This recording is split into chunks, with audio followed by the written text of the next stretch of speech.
You don't need to live with aches and pains. Visit relieffactor.com today. Provoking and funny show in America. On air and on the World Wide Web. This is the Rob Carson Show. This is the Rob Carson Show. Welcome to the show. Please come inside. You're going to notice today. My God, it looks so good. Rob Carson looks so incredibly handsome today. And it's not because I've done anything with my face. It is because I have actually done some arranging with regard to the lighting and whatnot. And I think we might have it actually kind of nailed. What do you think? I'm talking to the ladies particularly. What do you think, ladies, huh? Yeah, I know.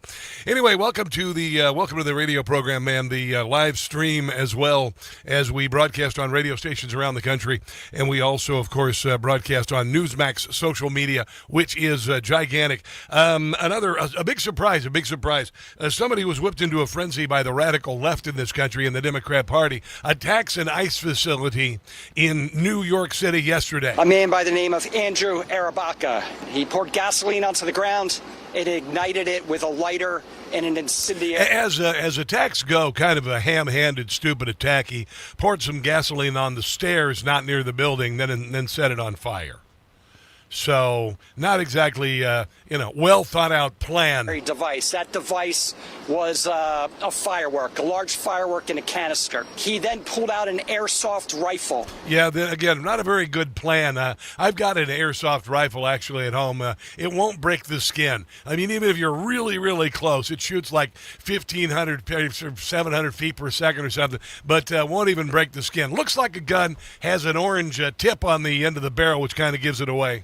And fired 5 to 7 pellets, if you will, in the direction of 26 Federal Plaza. Not exactly sure what he was trying to do with the pellets from an airsoft rifle. But the building was attacked. Yeah.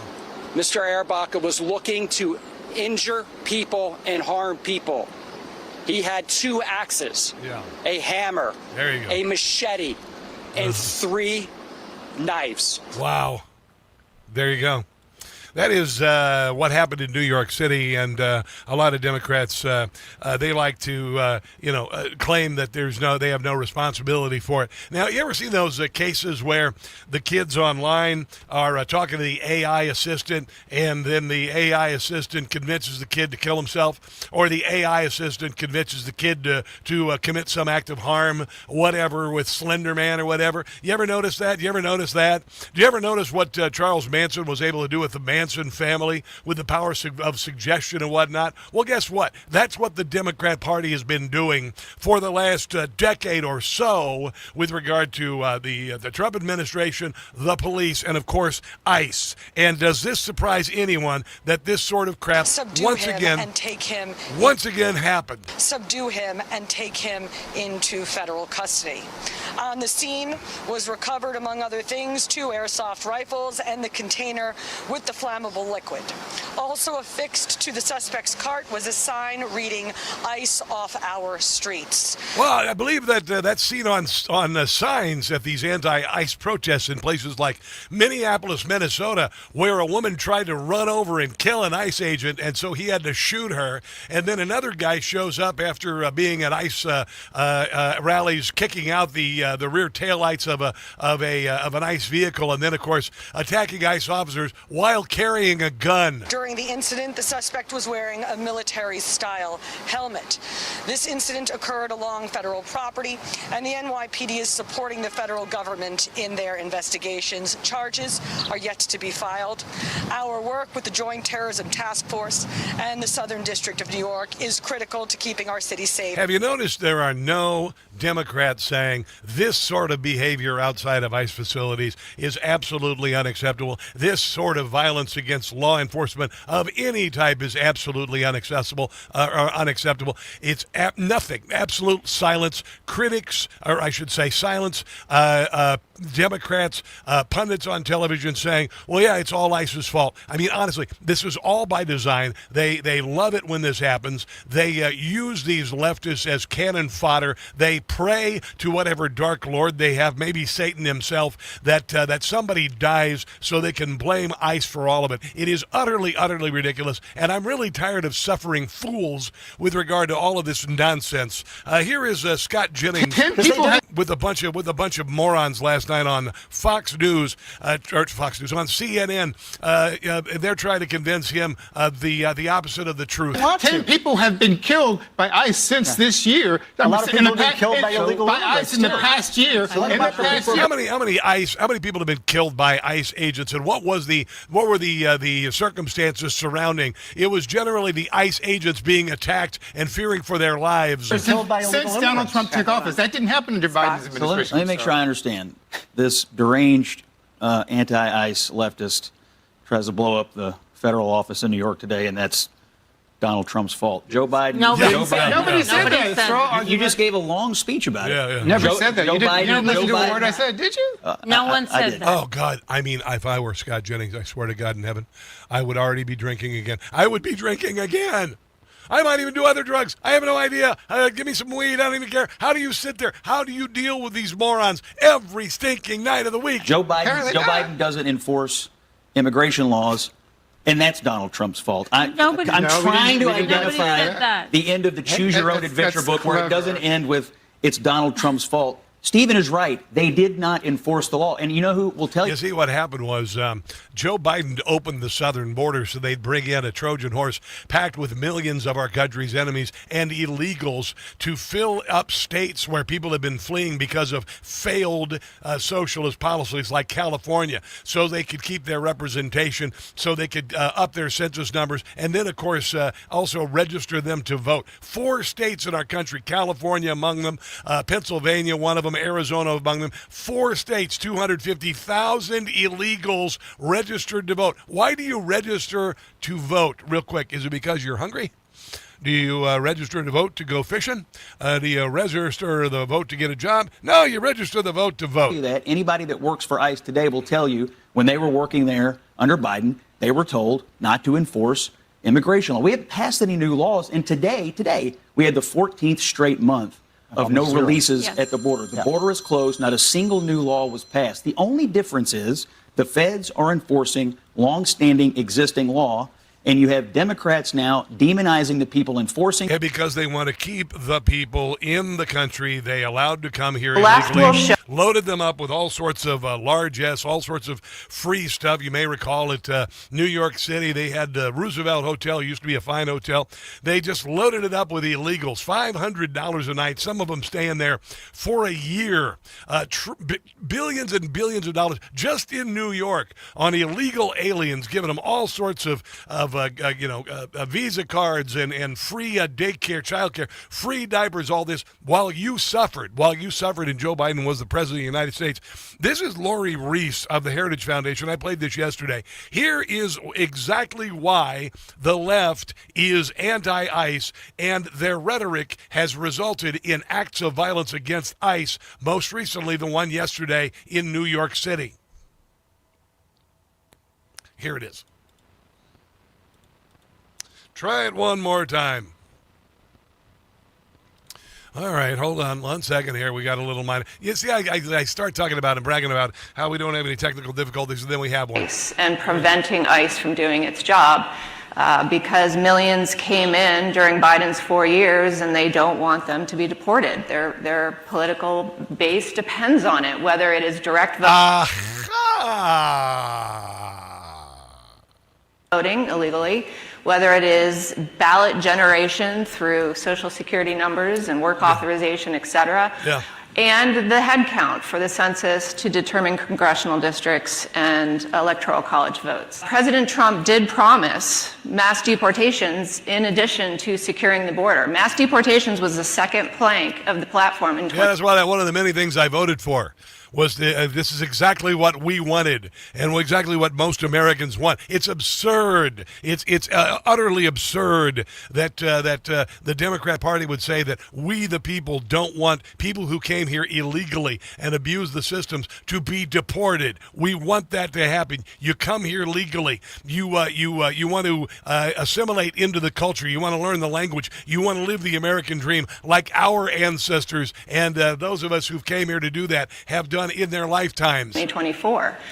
We needed it because Americans were fed up with the crime and the fentanyl and the costs of housing and educating and detaining and et cetera, the masses who had come.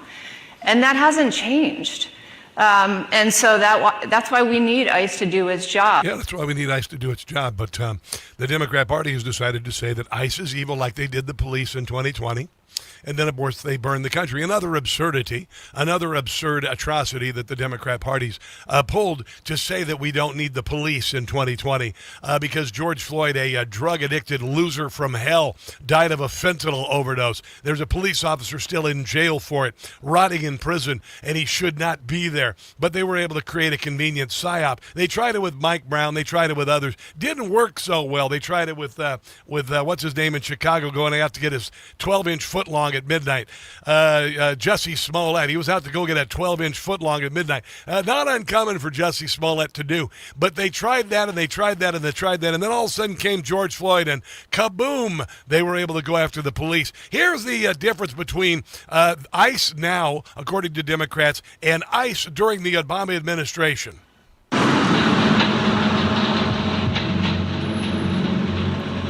Just before the sun rises in the Windy City, Immigration and Customs Enforcement agents fan out across Chicago to arrest criminals in the U.S. I thought they were Gestapo. Illegally. Tac 1, Tac 2, Tac 3. CNN was granted exclusive access to witness some of those raids. Embedding themselves in a Nazi camp.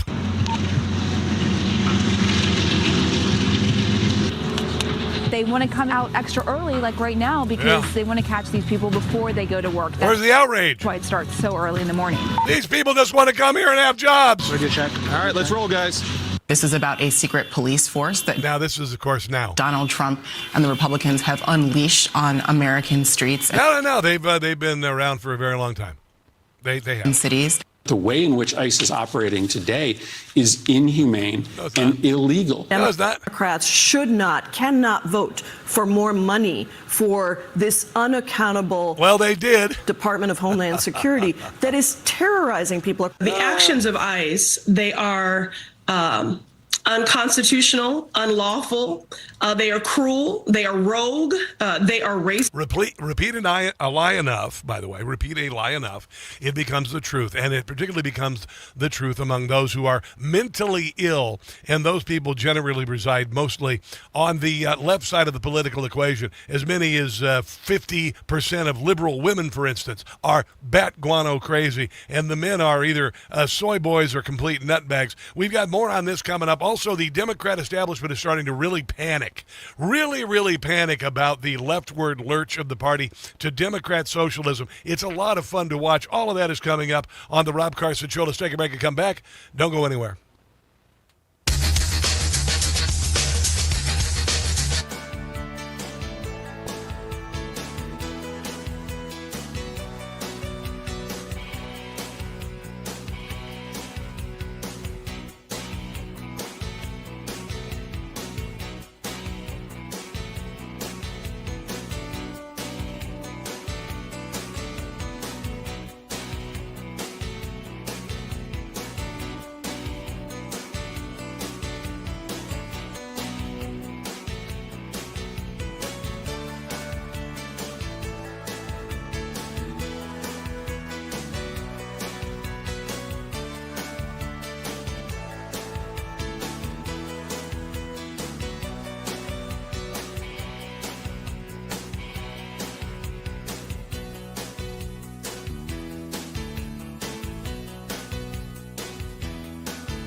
WCBM.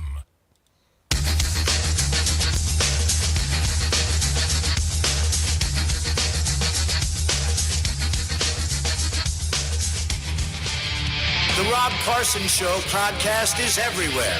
Go to newsmax.com/listen for details.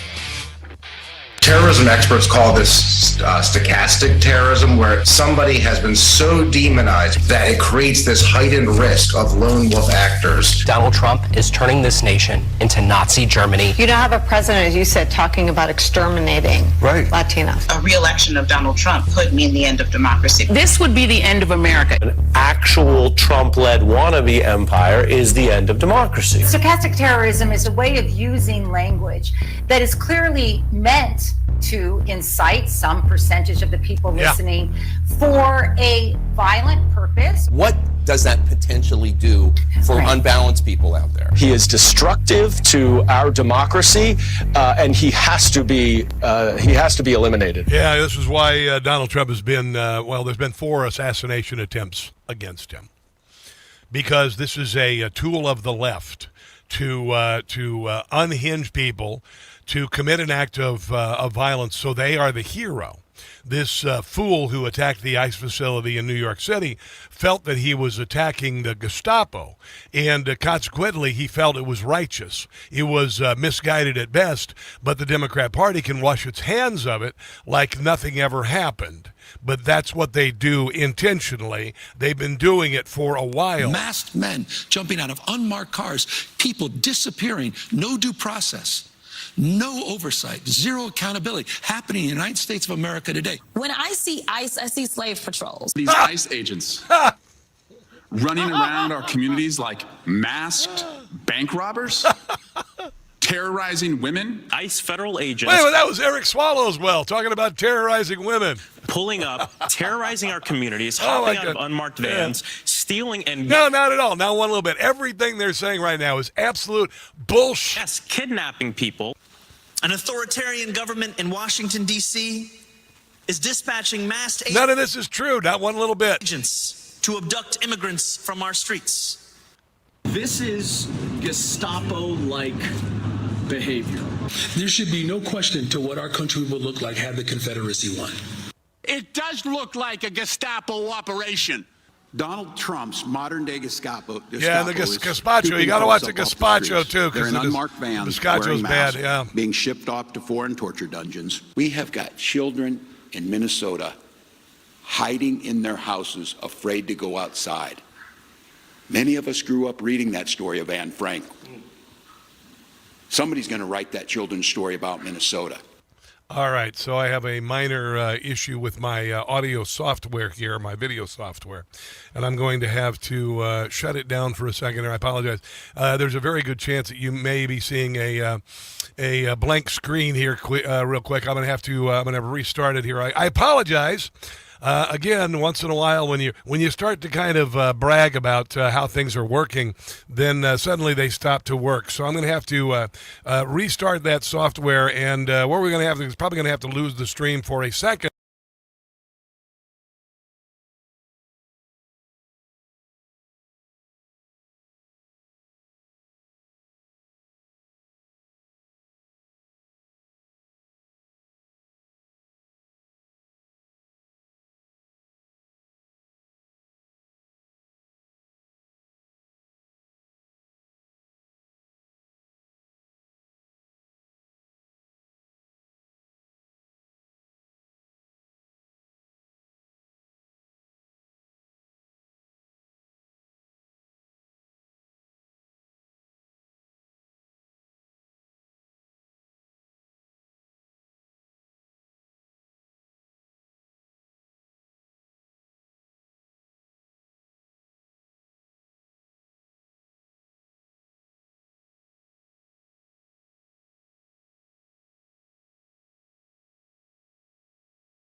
Us on the other side of the break. Joining us on the other side of the break, Morgan Murphy, national security expert on the Rob Carson Show.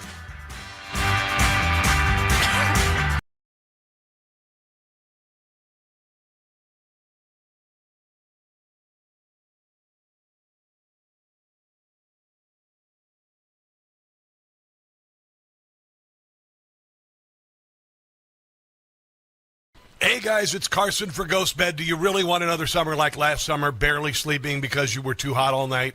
People blame summer heat for bad sleep when it really may be their mattress trapping heat. And if you already sleep hot, summer only makes it worse. That's why I switched to Ghost Bed. Helps keep you cool all night, no waking up sweaty, tossing and turning, or throwing the covers off at 2 a.m. Cooling tech is built into every mattress. It's not some expensive upgrade you have to pay extra for. Hot sleepers are some of Ghost Bed's happiest customers. Read the reviews. You get incredible support, less stiffness, deeper sleep, more rested mornings. I got my Ghost Bed about 6 months ago, and it changed my life. Ghost Bed gives you one-on-one nights to try it at home. You can sleep on it all summer long and feel the difference for yourself. How many more summers are you going to waste on bad sleep? Ghost Bed is currently having their 4th of July sale, offering my audience an extra 10% off. Go to ghostbed.com/Carson. Use the promo code Carson. That's ghostbed.com/Carson, promo code Carson.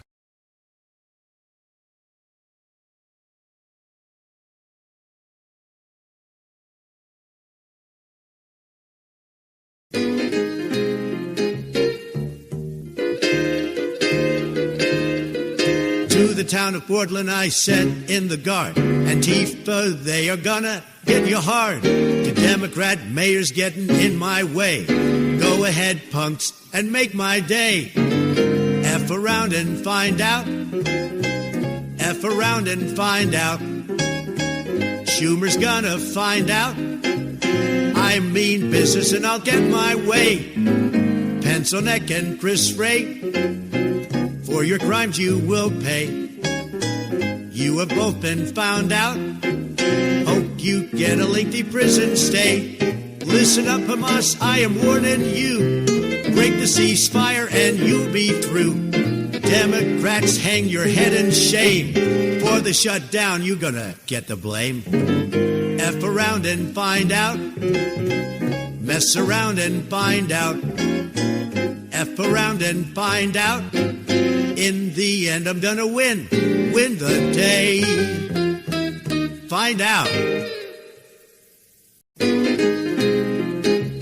Hey guys, it's Carson for Relief Factor. When it comes to supplements, 2 things matter most: that it works and that you can trust it. Jim ran out of Relief Factor twice. Both times his ache, stiffness, and pain came back. Once he restarted again, he says he felt better again. You know something's working when you run out of it. I started taking Relief Factor 6 months ago. I ride 30 miles on a Saturday morning on my mountain bike and lift weights every other day, and I feel great. People like Jim make it easy to find out if you'll be the next person telling us Relief Factor help you tackle your daily aches and pains. 3 weeks for just $17.76. Simply go to ReliefFactor.com or call 800-4RELIEF. They will do everything they can to help. We hope you'll be sharing your story with us too. 800-4RELIEF or ReliefFactor.com.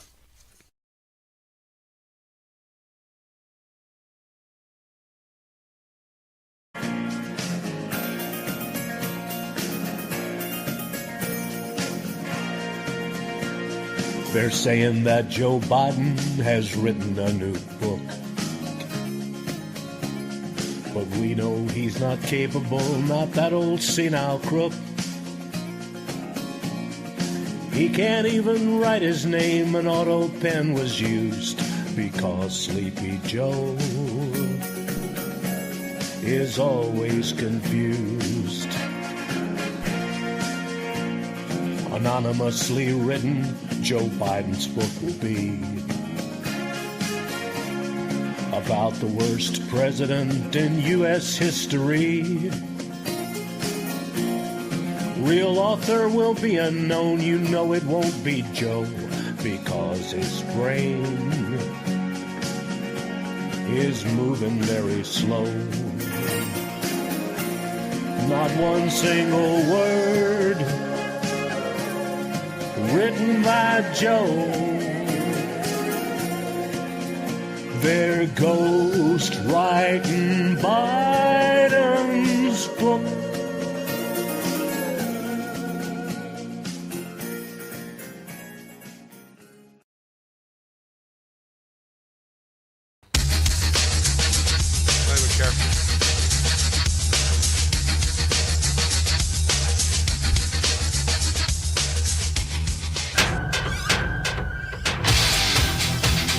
Veteran is in custody after allegedly starting a fire and igniting an incendiary device outside a New York City federal building.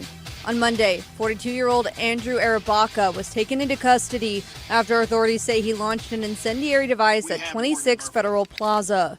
The suspect then allegedly pulled an airsoft rifle out and fired 5 to 7 pellets at the building. It's odd because he was echoing some of the same sentiment that Democrats echo with regard to ICE, and they've been doing it for years. When before Kamala Harris ran for president and she became the Democrats, without a vote, became the Democrat candidate for Congress, she was calling for ICE's dismissal. And the reason is very obvious, because the Biden administration opened the southern border, brought in 20 million illegals, got them on the voter rolls, got them on government largesse, so they would vote slavishly Democrat, and they will vote. That's why 250,000 of them were registered in 4 states that we know of right now, among other things. And that's why the Democrat Party doesn't want them to go.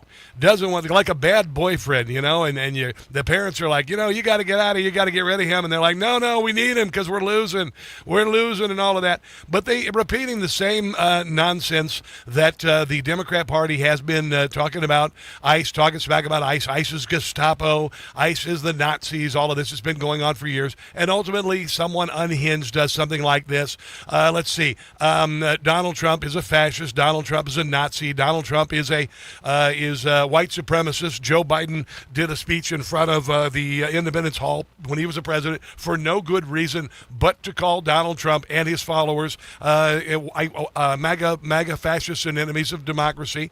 The Southern Poverty Law Center put a target on Charlie Kirk's back, and they called him a white supremacist. They call him these things, and then ultimately a fascist, they call him, and ultimately the insane nutbag who killed him, allegedly, actually etched in the shell casings fascist and all of the words that the left and Democrat Party have been espousing and spewing. Same goes with the daycare center shot up by another leftist in Minneapolis, etched onto the bullet casings the same words of the left of the Democrat Party. It's called stochastic terror. It is a tool of the left, and it's about time we said, you know what? Enough is freaking enough. Joining us to talk about this and so much more, Morgan Murphy, national security expert, U.S. Navy captain, and former Trump White House official. Welcome to the show there, Morgan Murphy. Your thoughts on what I've just said about the most recent yesterday attack on an ICE facility in Washington, D.C., and the kind of people who are committing these attacks?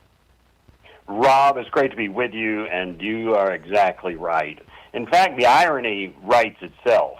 The one civilian this man injured was himself an immigrant. Yes. There legally, here for his hearing, and so the pro-immigrant left violence hurt the exact person they claim to protect. And you're absolutely right. I mean, the receipts, prominent Democrats, these aren't fringe Democrats on some wackadoodle edge of the party. That's even worse.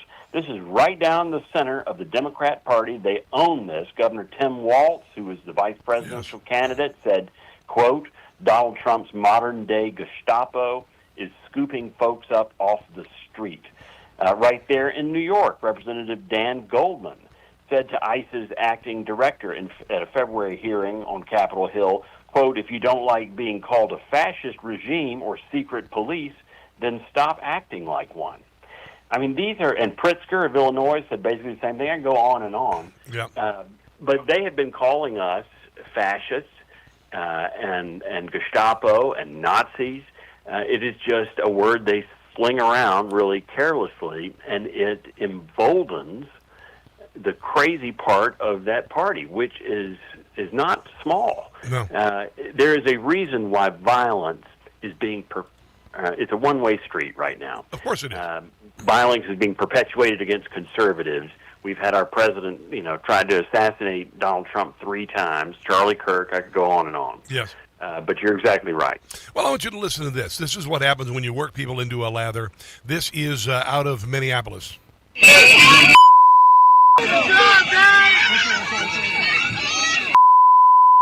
Get out!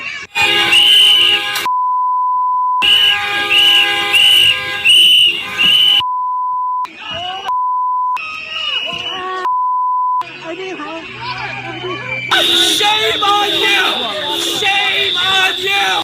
Does that sound sane at all to you? I mean, honestly, no matter how mad you're about something. Say, for instance, there's a conservative protest in Washington, D.C. Do you hear any of that madness at a conservative protest?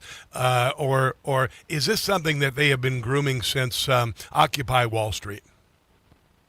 It has, and you're like going back to Occupy Wall Street and the crazy banging of drums, and it's just being loud. And Democrats are loud. They're probably, your listeners know, they all of us have liberal friends on Facebook, online, and guaranteed it's the liberal that makes the most noise, that comments the most atrocious things online, that sticks a sign in their yard, that's publicly yelling at the top of their lungs in city streets, and it's a lack of civility. Yeah, I'm proud of the Republican Party because mostly when you see Republicans act, and no party has a monopoly on crazy. Everybody has their wing nuts, but when you see Republicans en masse, they don't act like this. Well, I would say you are. I would say you are incorrect about the monopoly. A monopoly is any time that you've got more than a lion's share of whatever company that you own, and the Democrat Party has about 95%, no, maybe 98% of the crazy. So I would disagree with you on that point.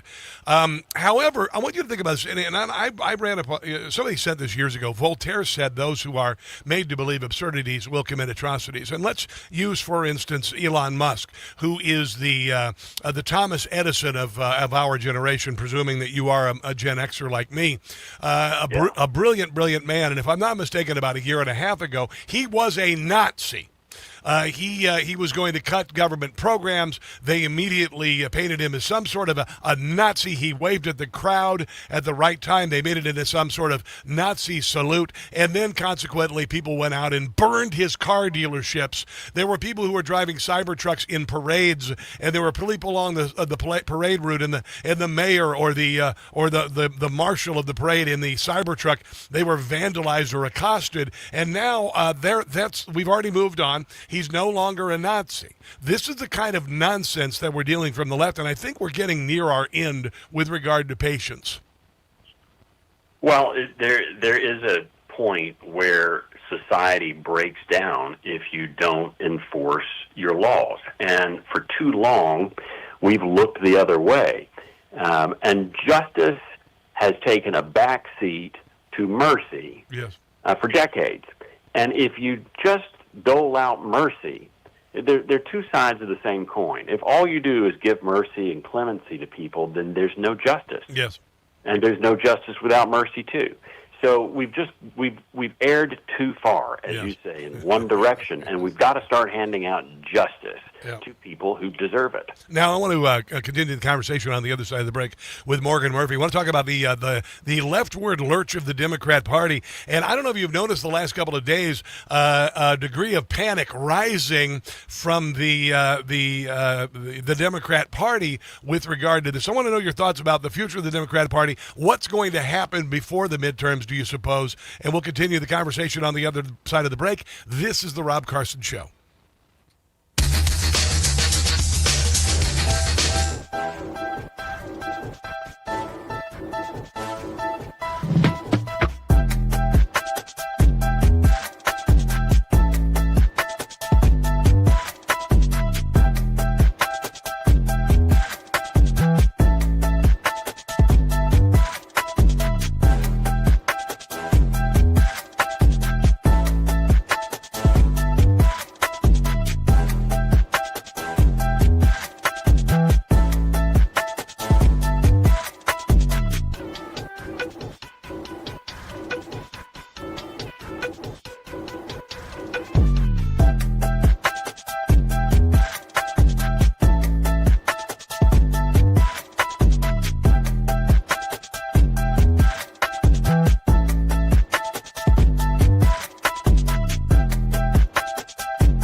.680 WCVM.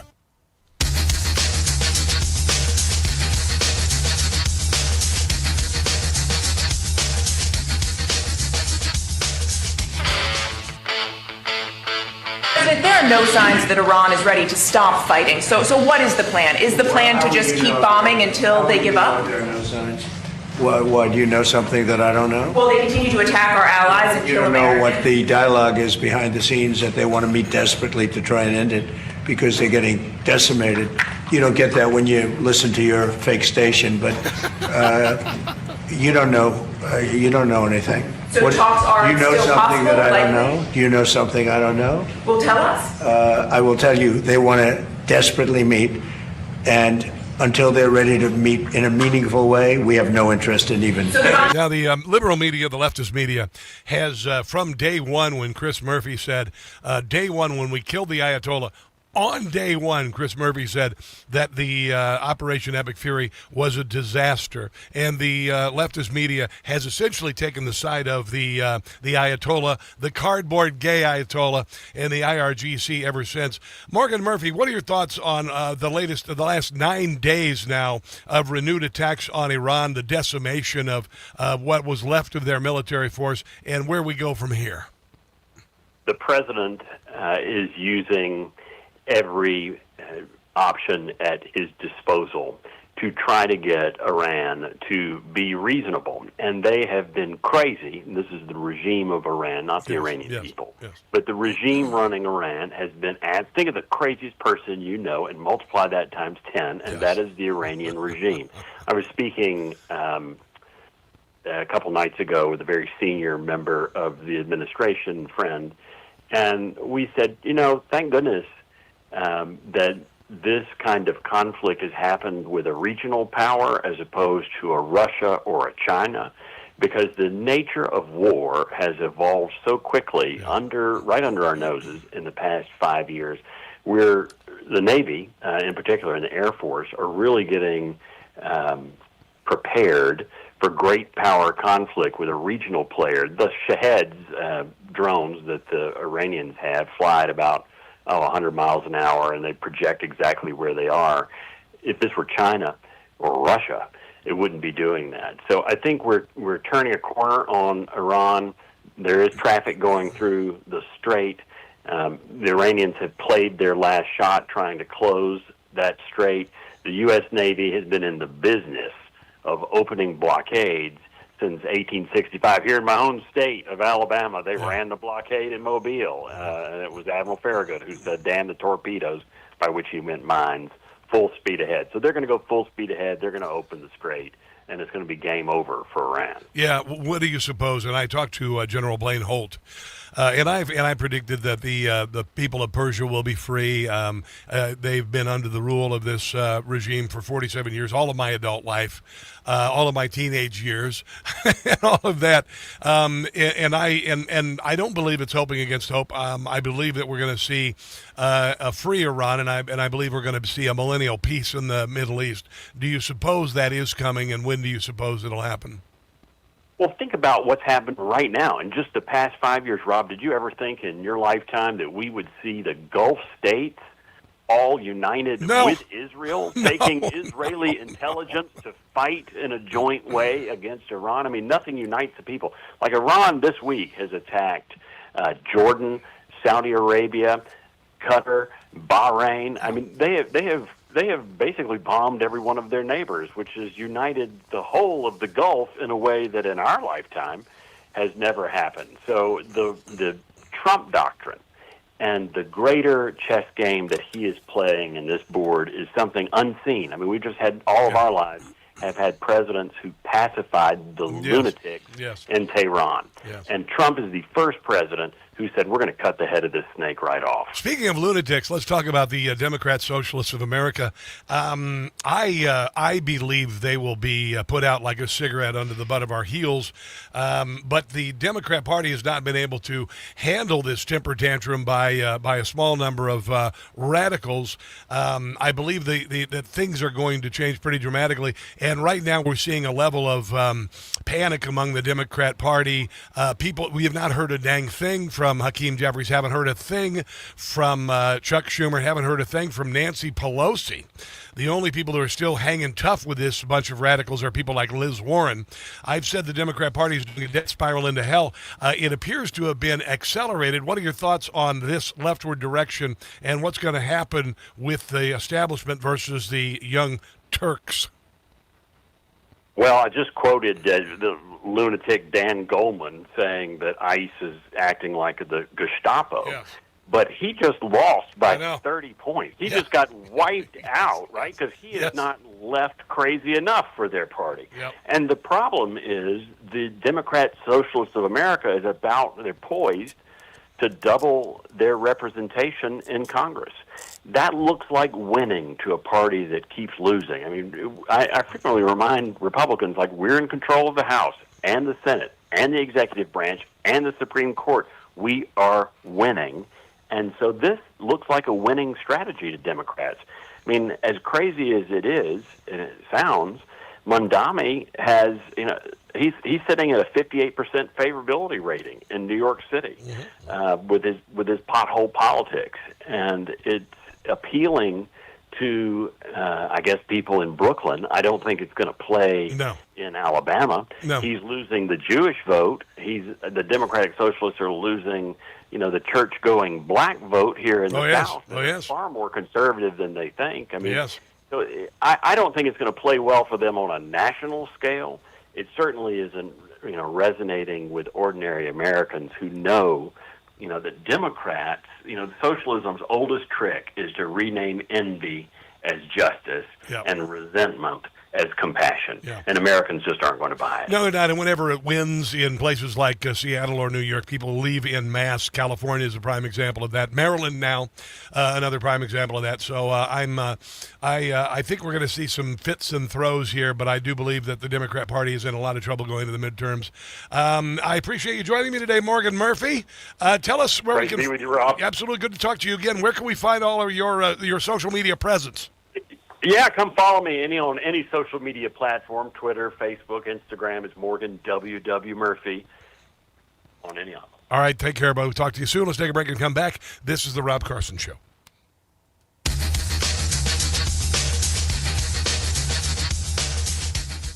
David was in big trouble with the IRS. At first, I didn't.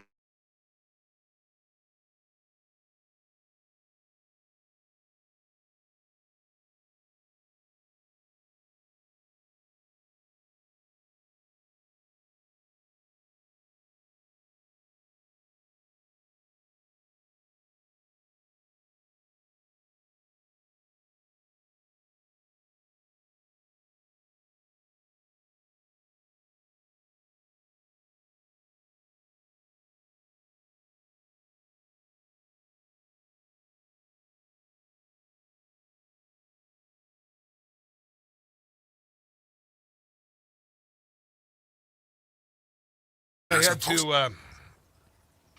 to talk to my engineer here. I'm doing a 3 o'clock live shot today, so I appreciate you. Things are going to settle down eventually. They're just a little chaotic right now. Hello, DC-42. Hello, Whiskey Tango Foxtrot. And Hopsin 002. Is that a reference to Hop Sing, the Chinese servant in the TV show Bonanza? Yeah, I know these things. I've got a lot of worthless knowledge up here in the brain because I worked in music radio for many, many years. I know a lot of worthless crap. Anyway, let's see. What else was going on here? Rob Carson Show. Let's go over to Twitter. Hi, Twitter. Hi, Twitter. Good to see you there. Hello, Leslie, Lady Hawk, and Blockbuster 2K, and Scott Davies, all you guys over on the wonderful YouTubeage. Let me see what I'm going to do here.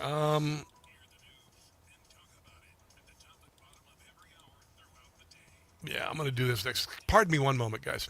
I got to talk now. All right, here we go. What'd you say, Brian? Did you say anything? Okay. 1930s. Secret police.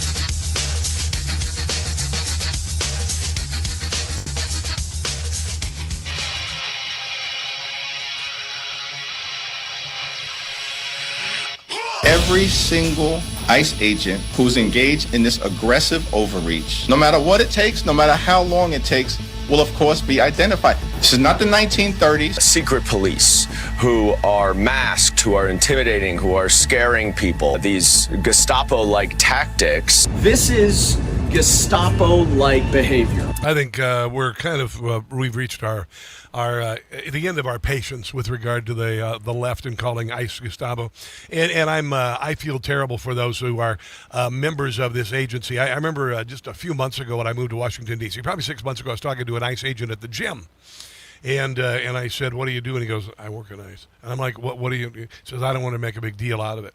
And I didn't realize how bad it had gotten, but it is really bad for the ICE agents and their families. Tom Homan yesterday was just sick and damn tired of it. Here he is going off on the media for their and it is absolutely unwarranted. It is a falsehood, and it is nonsensical, and it is driving people to attack these people. And the next thing that's going to happen is an agent is going to get murdered.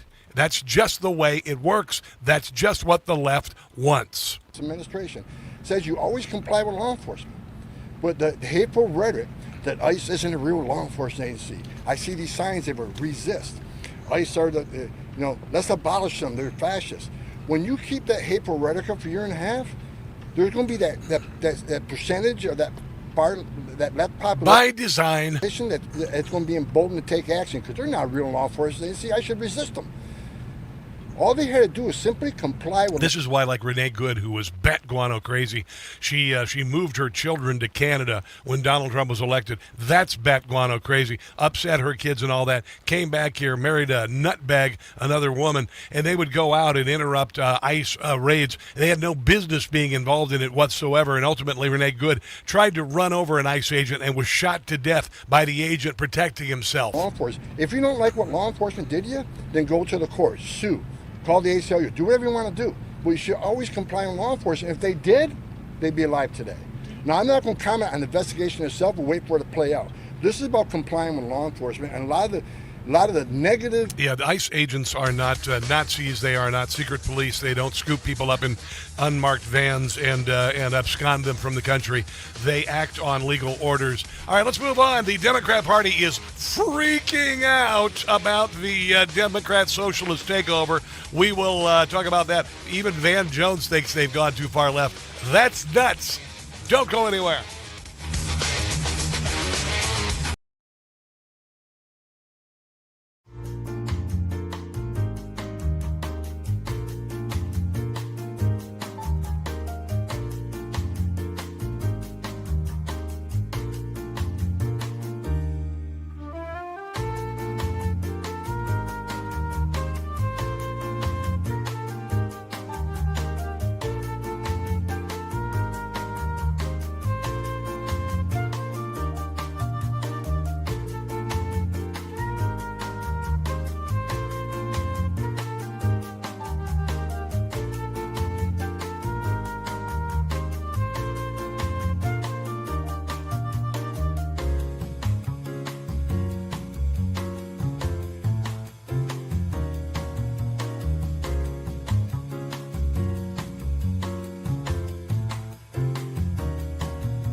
don't need to live with aches and pains. Visit relieffactor.com today. You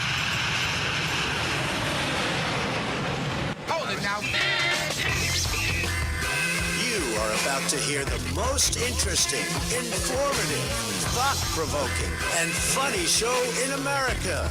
On air and on the World Wide Web. This is the Rob Carson Show. This is hour number 2 of the Rob Carson Show. I'm not going to say anything about any technical aspects of the radio program or the live stream, because every time I do, we have a little issue with it. So anyway, we're streaming live on Newsmax social media, also on radio stations around the country, including glorious KSCO in Santa Cruz, California. Thank you very much. And WCBM and Balter WGMD on the eastern shore of Delaware, which I call Iowa meets the beach. And then, of course, like I said, streaming live my face on Newsmax social media. And then, of course, the podcast, which is available after the show every single day. And it is blowing up dramatically. Go to your usual podcast platforms if you would, and subscribe. We were as high as number 10 overall political commentary podcast in America, and then also made it up to like 41 for news, which is pretty amazing considering the names and news organizations my show was ahead of. And then overall podcast in America, number 250, and this includes like movie podcasts, true crime podcasts, all of that. So just keep subscribing if you would. I think we're doing something pretty fun here and different than everybody else's, because opinions are quite easy, actually. Everybody's got one. And, the last thing we need is just another opinion. We try to entertain as well. Director of the Smithsonian's National Museum of American History. I was just there a few weeks ago defending its work during a congressional hearing today amid sharp criticism from the White House over the contents of the museum because they're getting all sorts of left of center. And have you been to a zoo like the last 20 years? You go to a zoo and you're just expecting to maybe see the polar bears and go, hey, my God, there's a polar bear. But then you end up in a guilt trip about how, the car you drive is causing the ice to shrink and the polar bears. You're probably looking at the last one. Right now, that polar bear, you better take a picture because it's dead because of you driving your stupid SUV and keeping your air conditioning on, or you go, there's a turtle, and there's a turtle. See, enjoy that turtle because every time that you use a plastic straw, one of those straws gets jammed up a turtle's anus and it can't, do it, and then it dies. That's how it is with these museums, and that's how it is with these zoos, and it's gotten to be a little bit ridiculous. And I was the subcommittee hearing is called "Rewriting America's History: Examining the Smithsonian's Efforts to Reshape the Past," and this is what the left did in the summer of 2020. They did the Maoist historical rehash where they erase history and make it sound like we were just a slave country and everything was bad, and Christopher Columbus statues were torn down, and they did all sorts of stupid crap that summer. They got rid of Aunt Jemima and Uncle Ben. Wow, genius. The Dixie Chicks changed their name to just the Dip Bleep Chips Chicks. And with the police, remember when in the summer of 2020 they were demonizing the police? They got rid of Paw Patrol. These people are so freaking stupid. I mean, my God in heaven, they're so stupid. But Brandon Gill was on talking to the director of the Smithsonian, and she looks like a typical Karen, an academic Karen. I'm sure she probably votes Democrat. And he asked her about the being polite. Because apparently, since the last few years, being polite is somehow racist. I want you to listen to the brilliance of Brandon Gill. Excuse me, sir? Is it important to be polite? Yes, sir. It's also interesting because the same mass action toolkit that your organization has been promoting references politeness as a defining characteristic of white supremacy. I mean, have you ever been to a KKK rally? They are so polite there. They say please and thank you. They're like, hey, buddy, will you do me a favor? Hand me that accelerant over there, please. And if you wouldn't mind, would you mind lighting up that torch there? Because we're gonna burn this cross right here on this black church front lawn. Culture. Ma'am, are you a white supremacist? No, sir. You're not. Can you help me square why your organization says that being polite is part of being a white supremacist? I mean, anybody who's known a white supremacist knows they're just some of the most polite people And I mean, if you're white, they are so polite. I'm not exactly familiar with that passage of the Mass Action Toolkit, which is I can show you the one that we passage. developed. Yeah, here's a little bit more of Brendan Gill. Would you say that the goal of history is to be objective? You would think.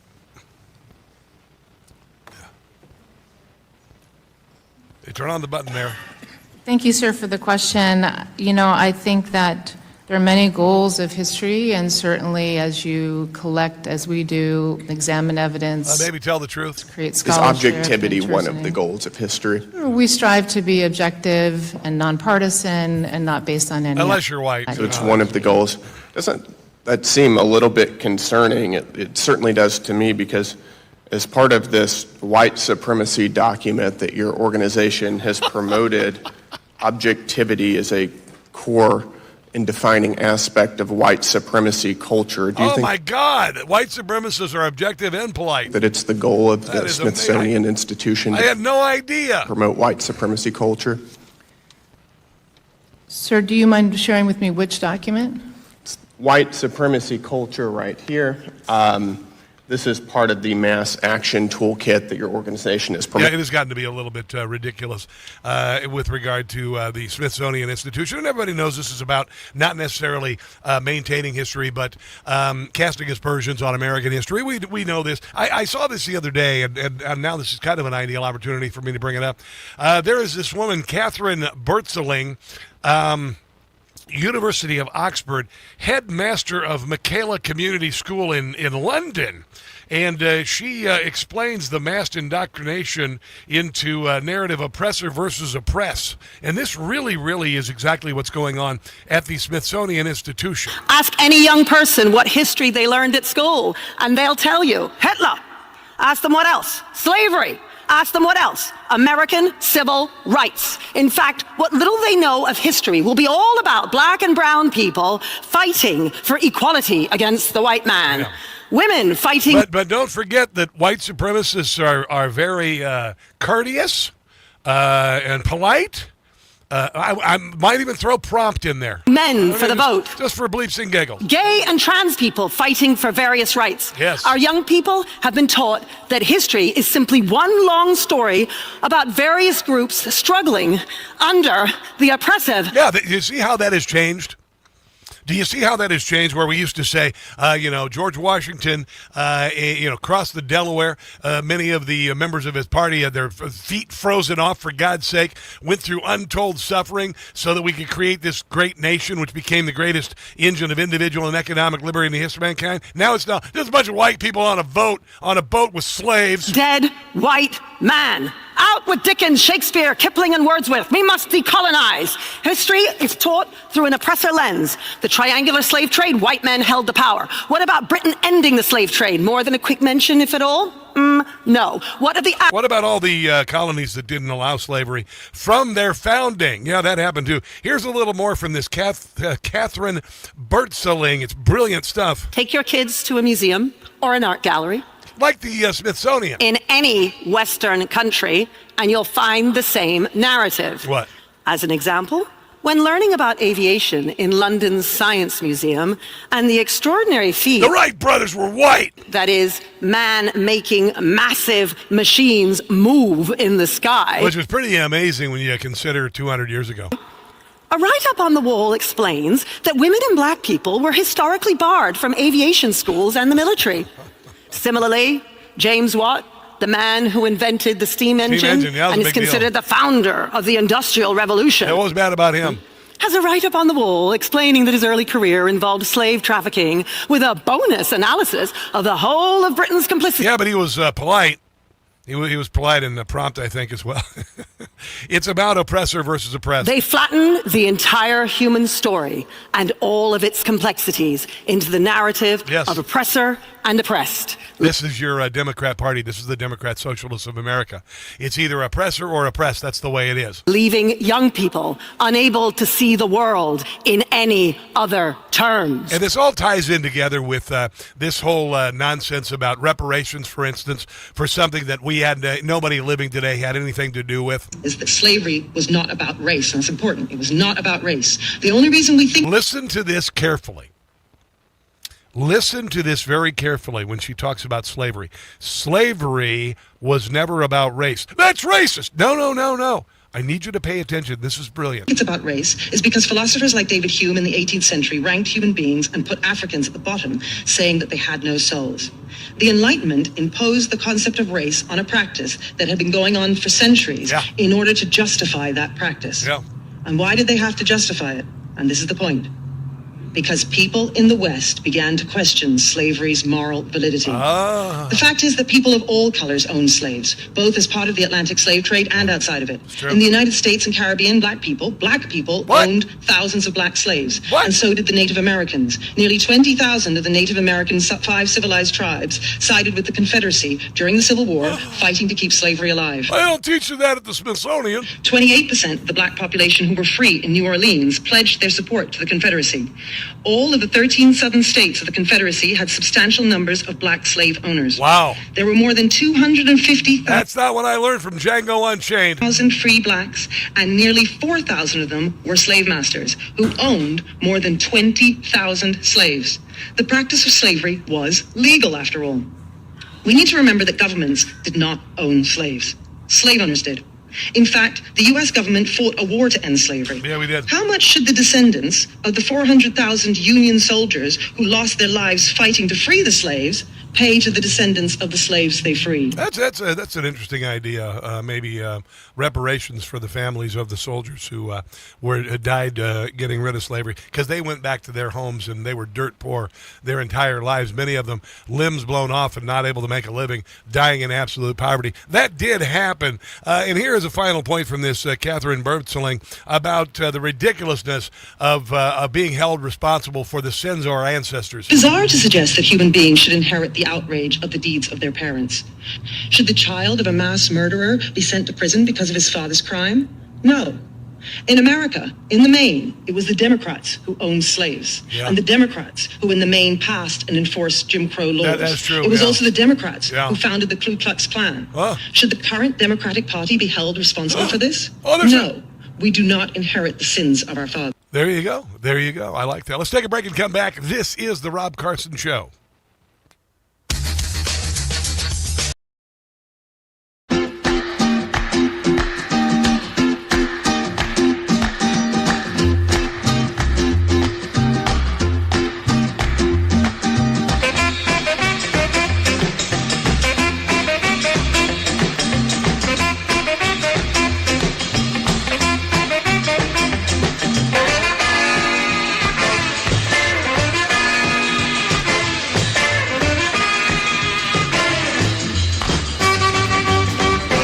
Deported.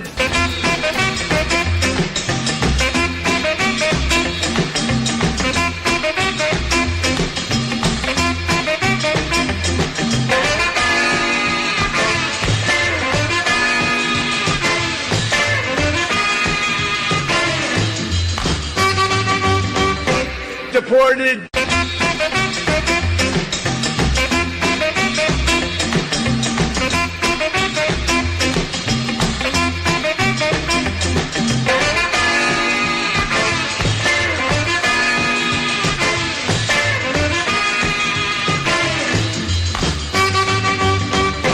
Deported.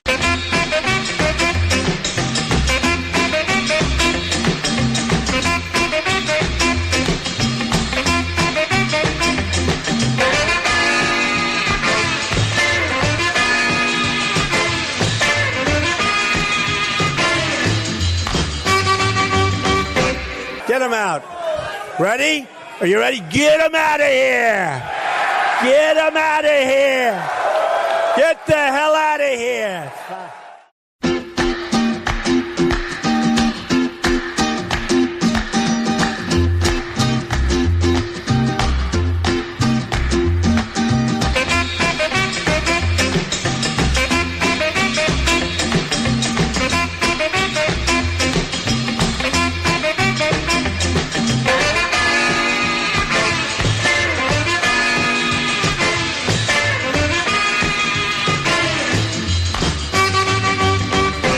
Deported.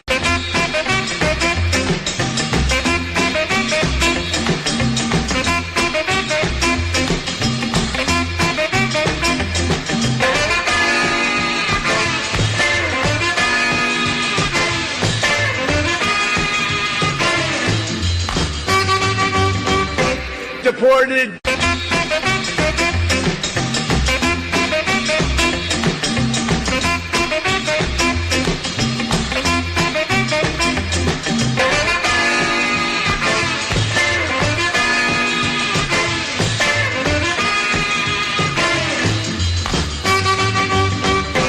Deported.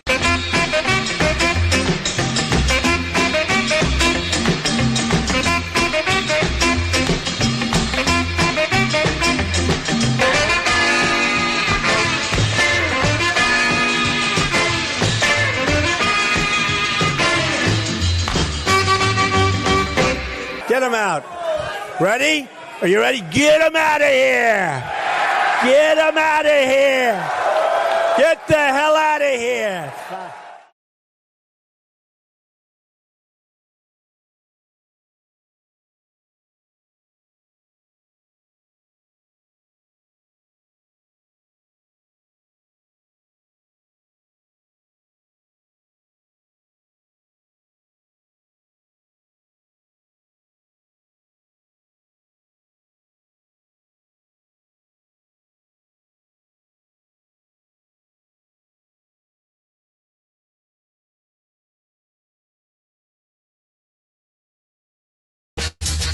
Rejoin.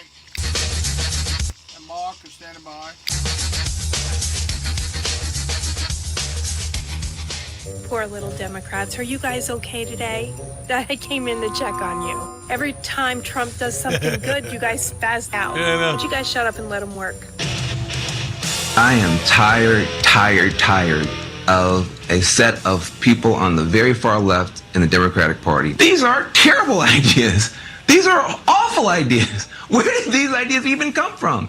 There have been some extraordinarily loony ideas coming from some of these people. Getting rid of prisons, getting rid of cops. That didn't work well for Democrats before. I'm not living in communist America. I've read the quotes from the DSA platform, from their own mouths. They say things like, takeover of key industries, government. That's communism. Yeah, and they're not going to win. I've called them for years candy aisle kids.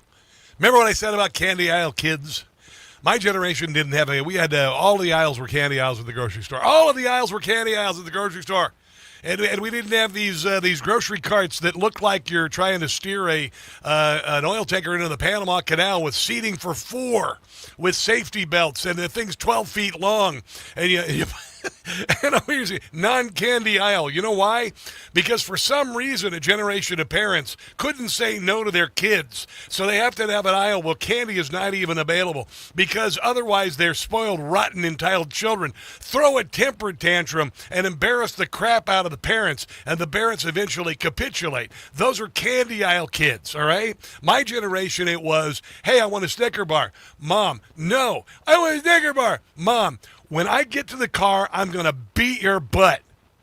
Okay, I don't need a candy bar. There you go. And I'm not into corporal punishment. You know this. I like to preserve it between, the cozy confines of, two adulting, consenting adults, in their privacy of their own bedroom. That said, the Democrat Socialists of America need a spanking, and they're about to get a spanking. And the Democrat Party is, of course, beginning to really freak out. And all of a sudden, you got Liz Warren over here loving this Abdul El Saeed, or whatever the hell it is, from Michigan, right after, pledging her undying love to Graham Plattner. And where's Chuck Schumer on the DSA? Where's Nancy Pelosi on the DSA? Where's Hakeem Jeffries on the DSA? Nowhere to be found. The split is happening in the Democrat Party. We're going to get to more of this in a second. Mark from Baltimore wants to talk about attacks on ICE. Mark, welcome to the Rob Carson Show. What's on your mind? Yes, good afternoon, Shalom, and I'm so glad I was breathing fresh air again instead of the Canadian bacon central. Yeah, that secondhand smoke from Canada. I think it's payback for all of the skunk weed going up to Canada from New York City. Oy vey. All right, well, whatever. All right, here's the thing about ICE and the Tea Party and the Democratic Socialists. Let's call them communists. All their interest is in is bringing in a third world mentality. Of course. In other words, those states beside New York, you have Oregon, California, and certain other states that the majority of voters decided it was okay to be back in what we call the third world. You know, the attitude is anti-normal, which means anti-law, anti-regulations, or anything like that. They're the ones who were calling for regulations in the first place, acting as hypocrites as such, and then they claim, and then they go and do these lawless shootings and other bombings or whatever else you want to call this act of violence.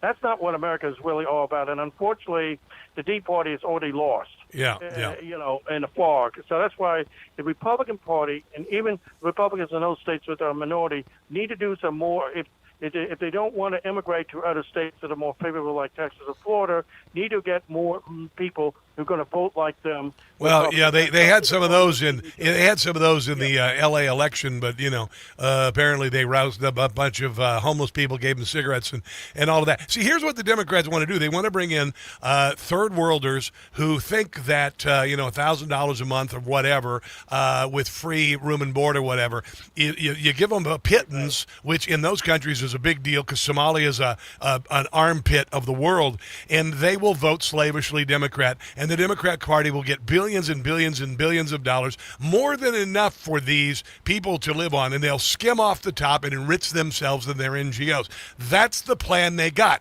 Keep a subservient, impoverished population.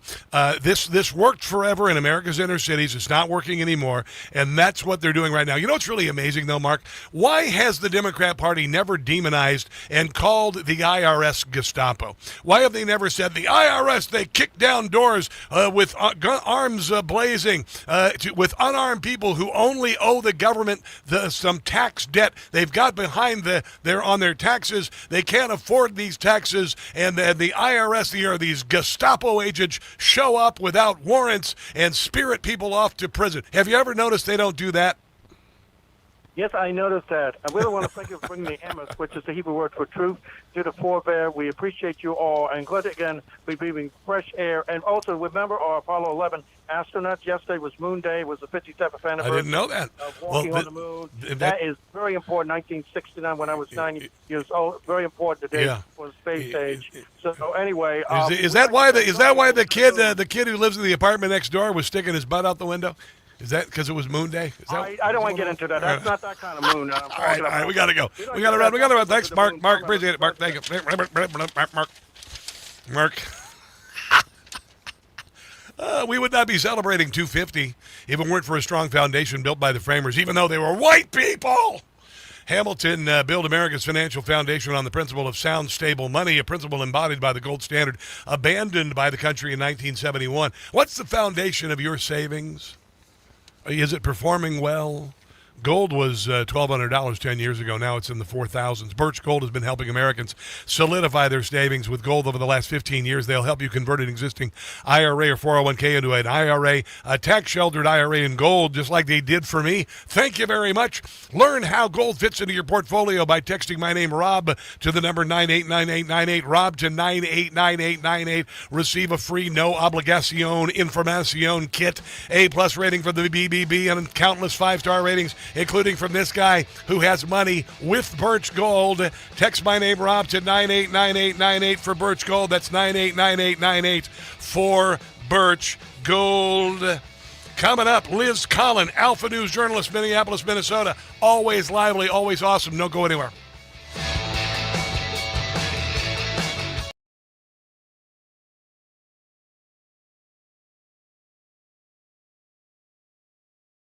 Hey guys, it's Carson for Ghost Bed. Do you really want another summer like last summer, barely sleeping because you were too hot all night?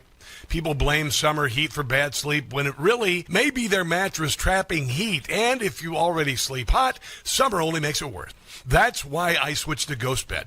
Helps keep you cool all night, no waking up sweaty, tossing and turning, or throwing the covers off at 2 a.m. Cooling tech is built into every mattress. It's not some expensive upgrade you have to pay extra for. Hot sleepers are some of Ghost Bed's happiest customers. Read the reviews. You get incredible support, less stiffness, deeper sleep, more rested mornings. I got my Ghost Bed about 6 months ago, and it changed my life. Ghost Bed gives you 101 nights to try it at home. You can sleep on it all summer long and feel the difference for yourself. How many more summers are you going to waste on bad sleep? GhostBed is currently having their 4th of July sale, offering my audience an extra 10% off. Go to ghostbed.com/Carson. Use the promo code Carson. That's ghostbed.com/Carson, promo code Carson.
Hey guys, it's Carson for Relief Factor. When it comes to supplements, 2 things matter most: that it works and that you can trust it.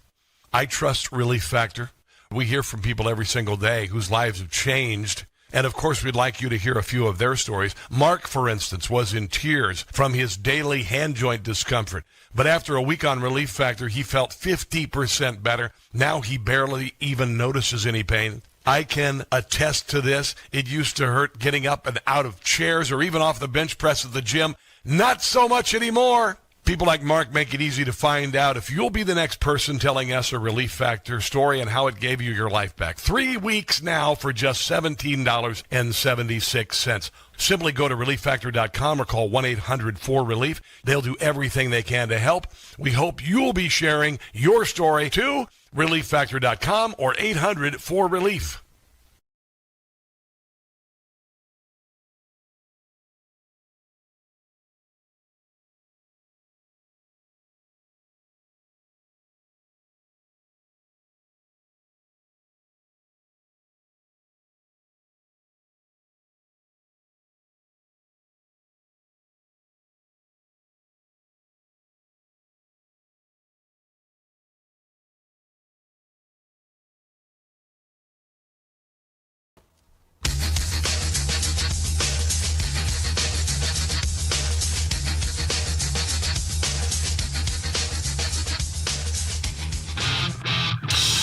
Hey, Dana. Well, this is Ramsey County, so it includes St. Paul in just the Twin City area. The Ramsey County sheriff there says that these Somali gangs are young, but they are growing and becoming a big problem. Over the past 2 years, he says Somali gangs in the Twin Cities have been linked to 14 homicides and more than 100 shootings. Investigators say the gangs really started racist. Emerged just a few years ago, around 2022, and that today there are now at least other people commit murder. 12 Somali gangs with about about 300 people involved, most of them young men. Wow. And the sheriff's department says the motivation behind a lot of the violence these gangs are causing is different from what they traditionally see. It's all about ego. These kids, for the 99% part of it, they aren't selling narcotics. It's all about just gloating. So we have kids who are carrying guns, right? And the parents are not aware of it. Parents don't know, right? That's the issue that we've seen lately. Wow. Just when you think the Twin Cities couldn't descend into hell anymore. I used to live there. I lived there for a number of years, and I sign the cross every day, and I say, thank goodness I don't live in Minnesota anymore. Liz Collin, however, is a joyful warrior in the Twin Cities, and she is also an Alpha News journalist, and she's an amazing person as well, exposing all of this. Liz Collin, how are you doing on this glorious Tuesday? You know, I'm doing just fine. How's your summer so far, Rob? You know, other than the secondhand smoke from Canada, yeah. You know, Liz, I got to tell you, it's so funny. I got an apartment complex. They closed the pool because of air quality, and I couldn't even smell it. Meanwhile, you can have a guy there at the barbecue grill burning hamburgers left and right. Everybody's perfectly fine. So, anyway. Yeah, I know. It is amazing. We've had our share in Minnesota as well. Fires, not only the wildfire smoke from Canada, but our own fires. But our leaders are focused on big things, not helping the businesses and whatnot that have burned down, but instead still worried about Operation Metro Surge or, freeing child rapists. So that's what's happening here in Minnesota. Yeah, well, the smoke keeps away the mosquitoes, though. Did you notice? There you go. It does. All right, so let's talk a little bit about the Somali crimes, I should say gangs here. I saw a story last week. I've been following this fairly closely. A local sheriff, I believe it's Bob Fletcher, catching some heat in Ramsey County for saying, hey, maybe we ought to do something about these Somali gangs. And, of course, being ganged up on by people saying he's essentially probably racist, right? Yeah, it's kind of the typical pattern here. So we reported on this. It was just basically a video announcement from a longtime Ramsey County Sheriff Bob Fletcher. Good guy. He's got a YouTube show, actually. It's called Live on Patrol. That's very popular. They actually believe in fighting crime in Minnesota, so they've always stood out for quite a while now. But anyway, addressed with his team this ongoing problem with Somali gangs and really laid it all out there.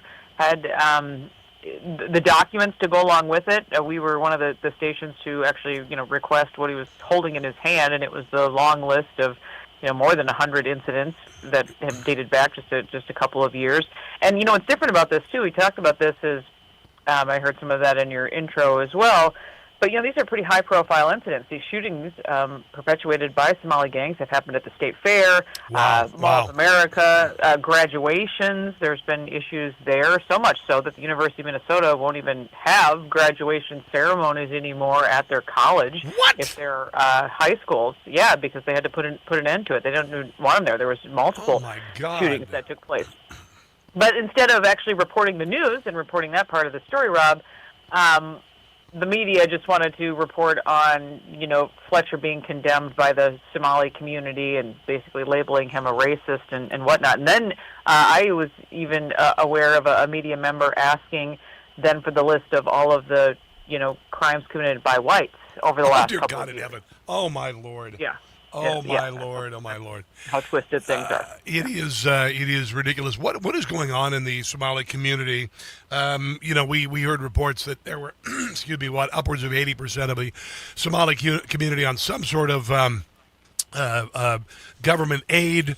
You had the autism charities that sprung up where, went from zero or $7 million to $400 million, families being paid to say their children had autism and all of that stuff, the Leering centers, all of that nonsense. Has that been shut down? What sort of impact is that the federal government's involvement here had on it and the money going through the airport, et cetera? What is the status of the fraud largely committed by Somalis in Minnesota right now? Yeah, I would say that there's certainly been a crackdown from things that we've reported fraud for more than a decade now. Everybody can check out at alphanews.org. Right at the top of our website, you'll see fraud in Minnesota, and it'll take you to the fraud site there. But there's a couple things happening. There's a revalidation program that has gone on basically under these programs that they have identified as high risk for fraud. A couple programs have just been shut down altogether because they said they were just designed for fraud, and that's over. But these providers have had to go through this revalidation process, and many of them just did not even go through the process at all. So what does that say?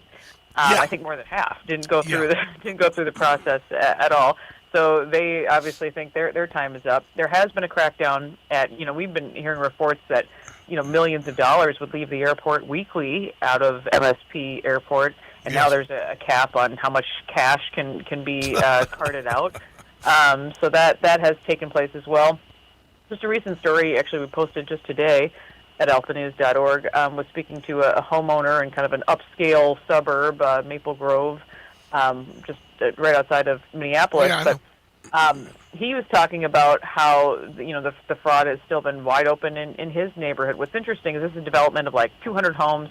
A couple dozen of them are traced to Somali businesses, and so much so that he was kind of trying to bring everybody together and get to know your neighbors, that kind of thing, over the last couple of years, kind of a new development.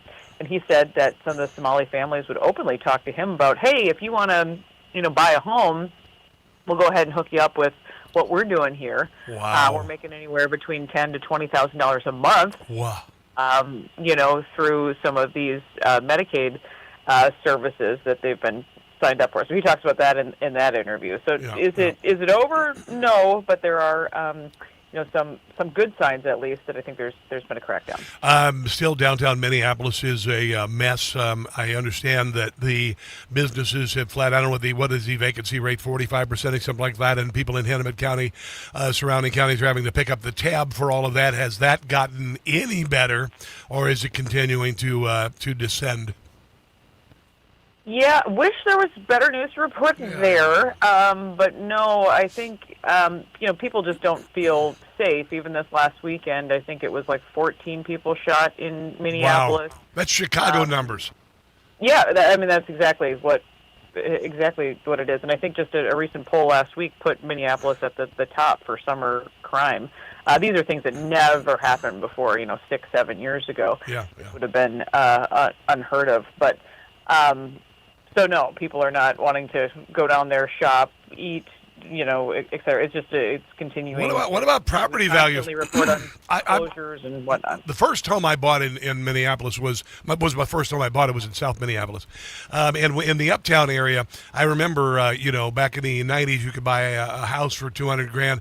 Then they started to go up around the chain of lakes. There were homes there. Property values gigantic. People paying $10,000 a year property tax. I remember this. What are property values doing in the Minneapolis area? Well, I think you can probably imagine things. Things are not going too well. Actually, we just did a recent story about something that happened downtown, and was talking to a guy there, and he said that some of the downtown condos, which are very, very nice. That's where I worked at WCCO. Right downtown there on Nicollet Mall, and a place real close to them. They were. They said that some folks were willing to take up to $1 million loss. Wow! Wow! Downtown. Wow, unbelievable. Well, Liz, I'd like to talk about Tim Voets coming up, about how he lamented a child rapist being extradited from the country, and also the Star Tribune, what a marvelous mess that paper is, defending that on the other side of the break, if you wouldn't mind. Liz Collin, again, Alpha News is the organization she works for. It's awesome. Liz Collin on X. Let's take a break and come back. This is The Rob Carson Show.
Well, speaking to the news media today, the governor was asked about the 42-year-old father's recent deportation. Did that make us any safer? Did that make the children that are left behind any more stable? Did it improve the idea that we can't all be judged by our worst day? Yeah, my worst day never involved child rape for a couple of years, so maybe I'm just the odd man out on this one, Liz Collin. What do you think? I mean, honestly, when he said that after he pardoned this creep, what was it like in the Twin Cities, and how did average people react to not only the governor but also the Star Tribune columnist for cheering the governor for pardoning this person? Well, what's so interesting is Walz was asked about this story. He was making some an announcement about something else, and a reporter happened to finally ask about, this was after the deportation of this guy, and that's what he said, and I actually heard it, and it sort of almost took my breath away. I'm like, huh? Because, I had seen the criminal complaint. We are the only media in Minnesota to actually report the details of this horrific situation that went on for more than 2 years against this 10-year-old girl. Everybody else glossed over it like it was just this sexual assault. I mean, he raped a 10-year-old for 2 years. Oh, my God. And then we also were the only news agency to report on the fact that prosecutors actually opposed the pardon, and we have the documentation from that. Wow. Talking about how the victim was pressured by the family not to cooperate. And what so, the what? The actual, it was John Troy, the Ramsey County attorney, who said, no, we absolutely do not support this pardon. And then Ellison and Walz went ahead and did it anyway. So he is... How long has he been in the country? I mean, he's got a tough road to hoe back home, right? Which is great, by the way, which I think is fantastic. But basically, Walt says, well, what's not going to do? Who's going to raise his kids now? Yeah. Honestly, what the hell? I know. Yeah, it's absolutely. And honestly, it's like just when we put out our documentary, Minnesota Mao, all about the communist connections to Walz, and I'm like, okay, I think we tried to get everything in there, we could, and then I was like, this happens, like a couple weeks after we released the documentary. I'm like, you got to be kidding me. Okay, Tim Walz, now we're going to just add pardoning child rapists to the list. Tim Walz would have been against kicking out Nazi prison guards who came to America. Yeah. I mean, honestly, what the hell? I mean, it is. He pulled out of the race for governor. He won't be governor again. Presumably, his political career is over, but I don't know. Liberal Minnesotans are completely bat guano crazy. But how did average people respond to Tim Walz? Was this a bridge too far for I think people? So. We actually go ahead. Yeah, Rob, we saw some of this last night. Ellison was part of this fundraiser. Bernie Sanders was in town. Yeah. Peggy Flanagan's running for the U.S. Senate, and Ellison was speaking at that and kind of got shouted down. Yeah. People were going after the CRU, the Conviction Review Unit, very upset about this pardon of the child rapist. So maybe there's hope. Yeah. I just thought they were yelling at him because he's too old to wear that stupid hat he was wearing last night. Yeah, we kind of call him like Run DMC or something that he's going for. We're not really sure. What. I love it. And it's just about time. I mean, sooner or later, Minnesota is California, is New York, is so many of these cities, these states. I knew Minnesota was bat guano crazy when I was there because your Democrat Party is called the Democrat Farmers and Laborers Party, which gives you a real idea. These are Norwegian socialists, and things have only gotten worse. But I'm hoping it's such a lovely place to live. At least in the summer months, and if you can handle winters, it's just a shame. And I'm hoping that average Minnesotans will turn things around. How are the gay bathhouses working in Minneapolis? What a brilliant move that was. How are they? Are the lines outside the doors at those places? Yeah, they're still getting their licensing together. So I'll be sure to come back and give you a report on that. I was just going to add to this the story with this Tu Lee Vang. You mentioned it briefly, but yeah, it was the Minnesota Star Tribune, again, Minnesota's largest newspaper. They compared his crimes, again, raping a 10-year-old girl for 2 years, to what happened on January 6th with the Oh, dear protesters God in at the heaven. Capitol. So this is how the media portrayed the story also. Well, that's your Minnesota Star Tribune, dear God in heaven. This is why their readership is so terrible, and why Alpha News is totally kicking butt, I might add, because I use you guys all the time. You're fantastic. Liz, tell everybody about the great documentary you did and where they can watch it again. Oh, thanks, Rob. Yeah, it's MinnesotaMao.com, Oh. MAO.com. You can watch it for free. Our YouTube channel also, Alpha News MN. You'll find all our documentaries there and my podcast there. And we have no shortage of material. And Minnesota guests really just telling the truth. We do things radically different at Alpha News, focusing on the truth instead of propaganda. I love it. I love it. Liz, thank you so much for your time today. Always, always appreciated. Thank you so much for having me, Rob. You take care. All right, let's take a break and come back. This is the Rob Carson Show.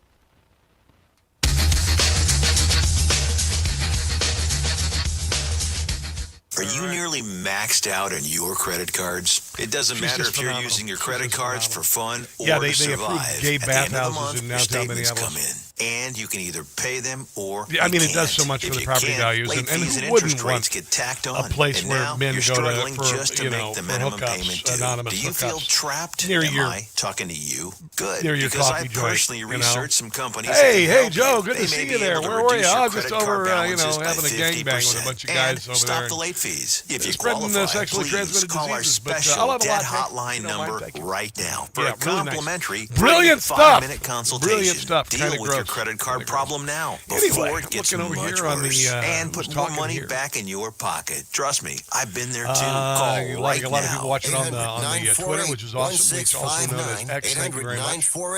I don't use the word X because I have one now. 948-1659. Lady Boo, hello.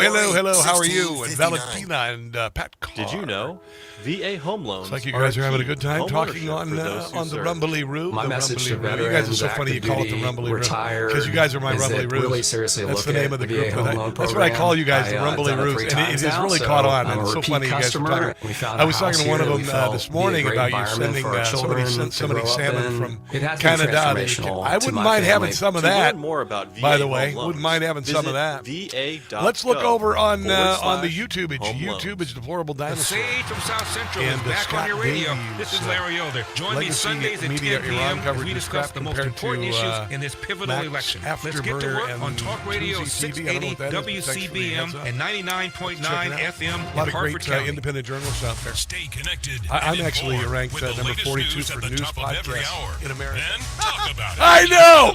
Isn't that phenomenal? Oh my God! I'm going to play a parody here. And WCBM.com.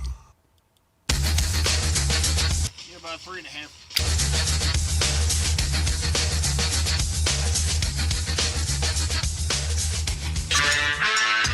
It is a Rob Carson Show. We have got so very much to get to before the end of the radio program. I don't know if you knew this, but Pete Hegseth decided that the military needed an increase in testosterone, and I can relate to that because I do the testosterone replacement therapy. I mean, listen, I have a Bronco with a 5,000 watt sound system. I play Metallica on it and a whole deal, and then I also work out and all of that stuff. But occasionally, need a little testosterone replacement. You women, you women have to go through the same thing. You had estrogen replacement, but I think it's kind of cool that Pete Hegseth says maybe if you need some testosterone, you should. Of course, it's not going to play. Oh my God! Here we go. Brand new from Jim Gossett about testosterone in the military. Today, I'm authorizing a new screening program for testosterone deficiency. T-Low is your T-Low. Will you have to quit to serve? Are you fit? Hegseth wants to know. Army, Navy, Air Force. They need to see if you have low T, then what's the next course? What about Democrat men? Man boobs. Yeah, they got Have you got man boobs? Democrat men do. Have you a wife? Has your sex life gone down the tubes? Well, I won't comment on that. Bare is your chest bare?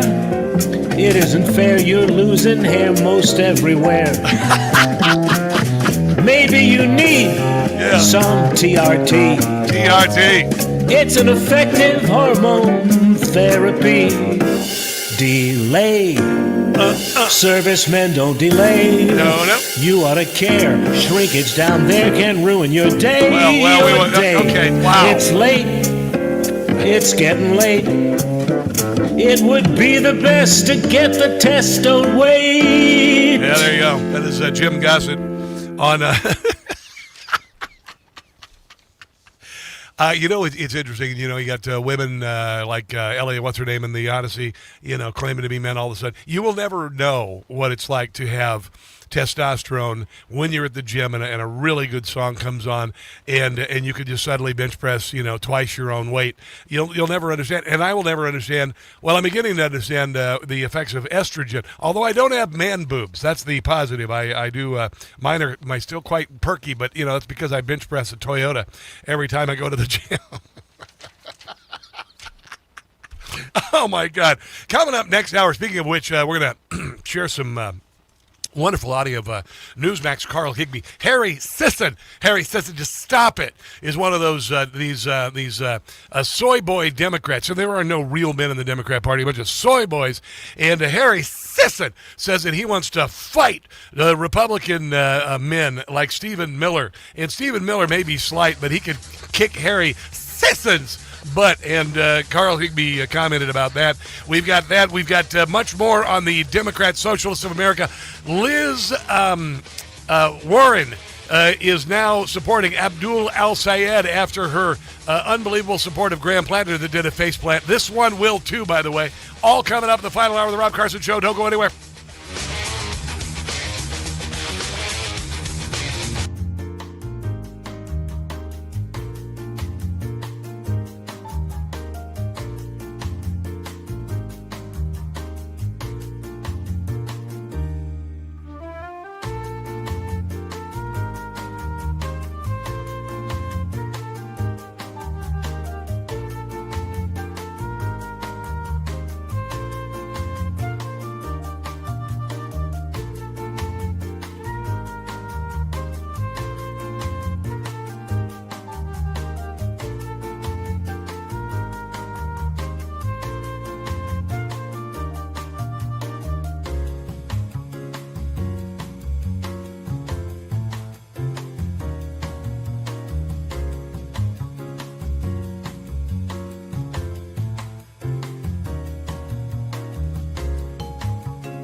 don't need to live with aches and pains. Visit relieffactor.com today.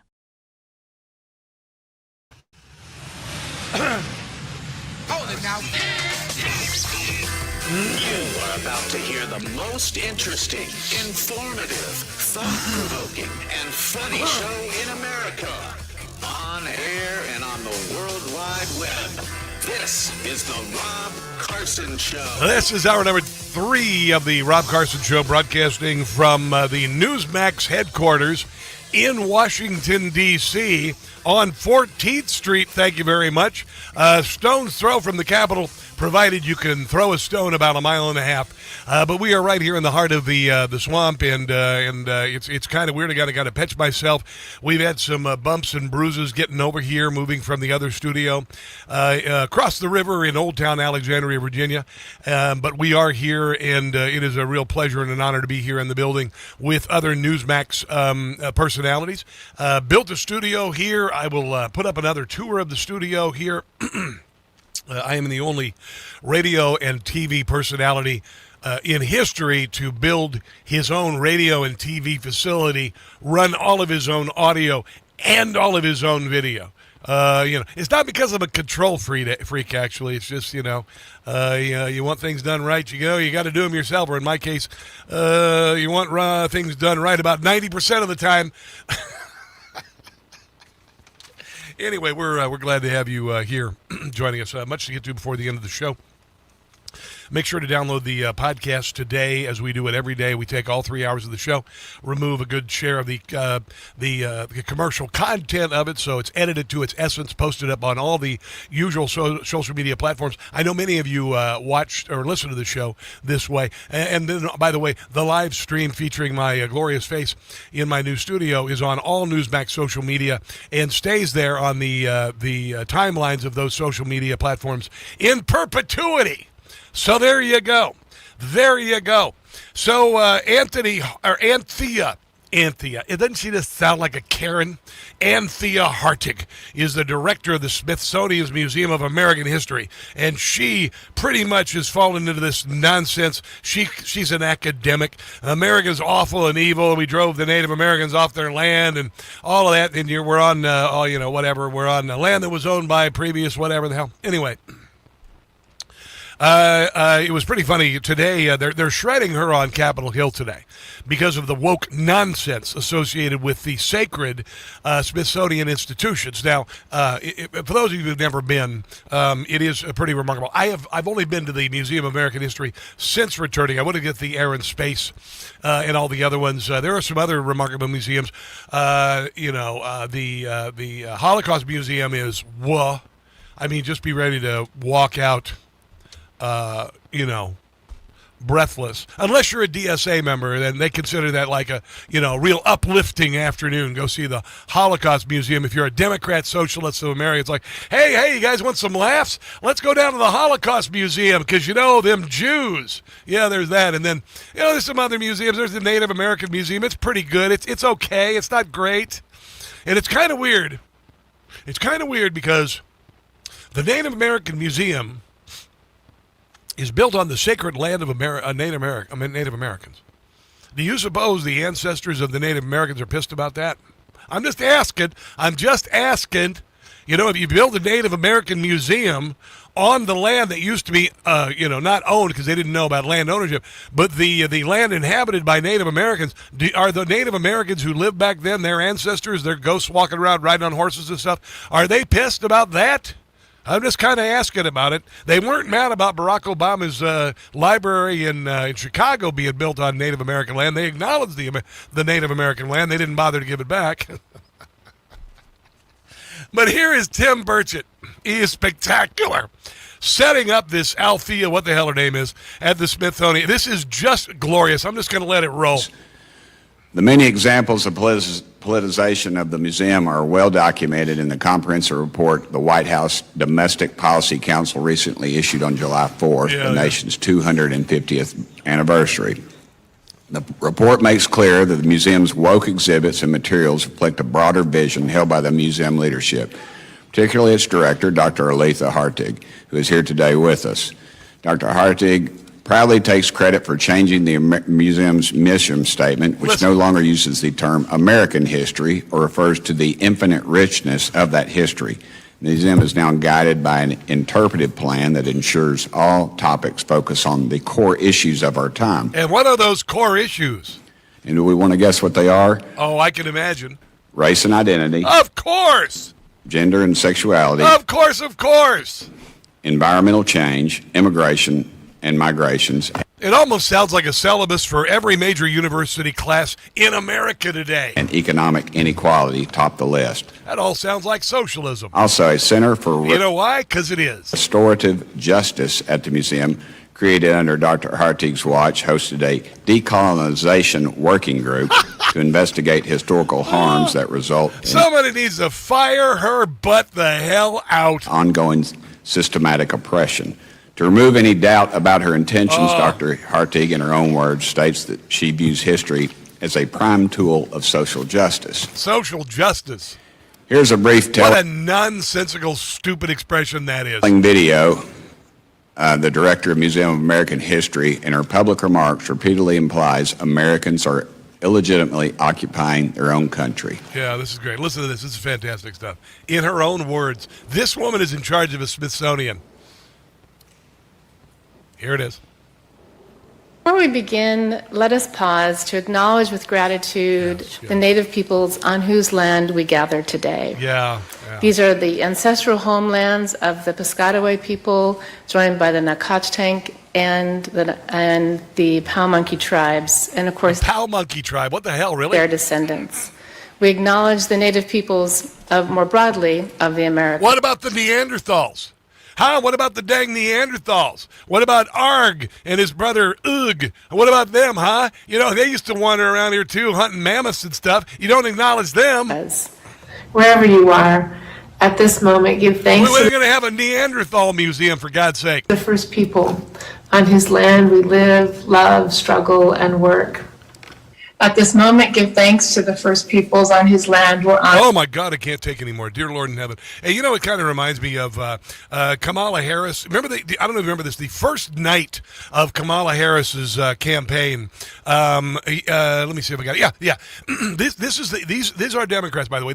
Remember I told you about the crazy cat ladies of the Democrat Party running the party, the emasculated men in their lives. I didn't say their husbands because most of them don't really like men, and most of the men in their lives don't like girls. Stop it. Listen to this. Hold on. This is the first night Zoom meeting of Kamala Harris's followers, and it's exactly like this crazy cat lady at the Smithsonian. Ariel Fodor, affectionately known as Mrs. Frazzle, to her combined audience of over 1.5 million followers, is here to help gentle parent us through this election. Thank you. Hi, everybody. I am so honored to speak today. I am like... Oh, the sun chips I ate an hour ago are starting to percolate. Shaking to just be among such incredible company. We are here because, as if you were here earlier, you've heard BIPOC women have tapped us in as white women to step up, listen, and get involved this election season. This is a really important time, and we all need to use our voices and influence for the greater good. No matter who you are all influencers in some way. So tonight... Oh, my God in heaven. If there is any man in this audience who's married to that, run for your lives! These are the kind of women who follow Jim Jones to their doom. These are Manson family followers. These are Luigi Mangione followers. These are the women who visit death row inmates and fall in love with them. My God. In heaven, what the hell is wrong with these people? And they've infiltrated everything. And you know what? we just gotta boot their asses out, to be quite honest. Utterly ridiculous. And there will be much more on these hearings very shortly. I do want to talk about the Democrat Party, the Democrat Socialist America, and how you've got a very small group of candy aisle kids, spoiled, entitled children who never had a job, and think they can demand anything. This started years ago, Black Lives Matter on campus. You remember the University of Missouri? They closed off the quad, and this is Karen, professor, stopped the authorities from booting him and all that, and it all kind of started back then. And now those children are adults. They still don't have jobs. They have massive amounts of student debt. They've been indoctrinated to say that socialism. Those socialists last century are the ones who killed 100+ million people, but not the socialism we want to do, right? And so they've come up with these idiotic, nonsensical things. I've said that this party is like Lord of the Flies meets Animal Farm. It's exactly like it was, by the way. It's exactly like Lord of the Flies meets Animal Farm. And here is Van Jones, of all people, a former communist, saying that the Democrat Party, there is an inner revolt. The Democrats have always been revolting, don't get me wrong, but there is a massive revolt in the Democrat Party against those who say that getting rid of the Senate, opening the border, getting rid of the police, getting rid of the Defense Department, all of these things are childish fantasies from a land of unicorns and candy, chocolate rivers, whatever the hell where they're living.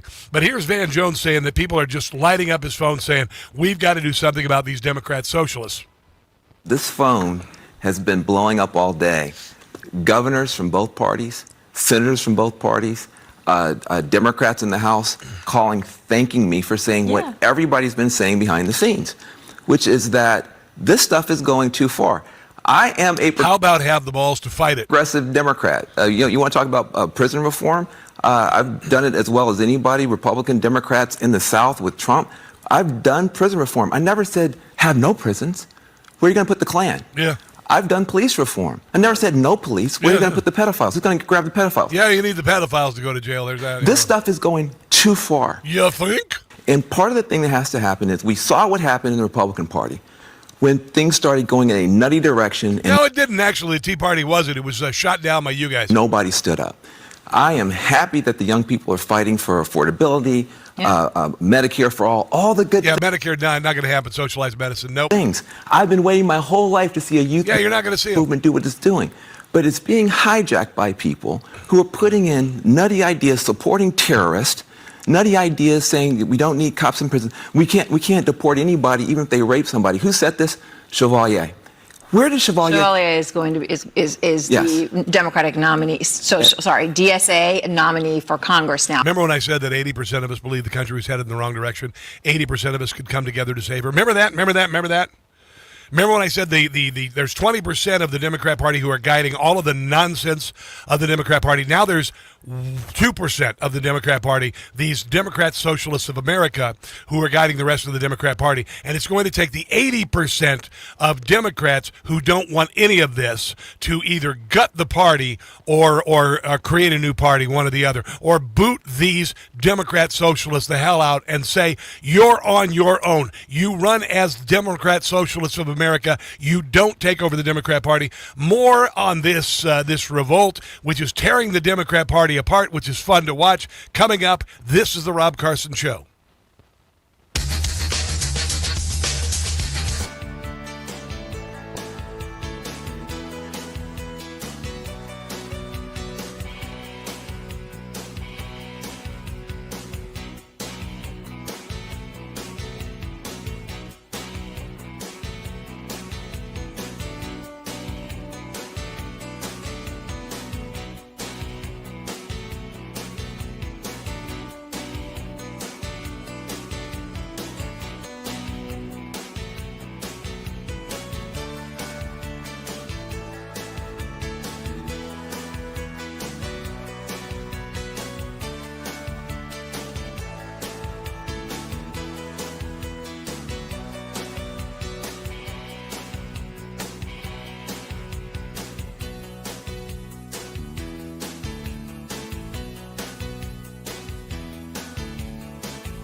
We have to beat them electorally, and then we have to break their spirit. And then we're going to crush their soul. Oh, really? You in what army?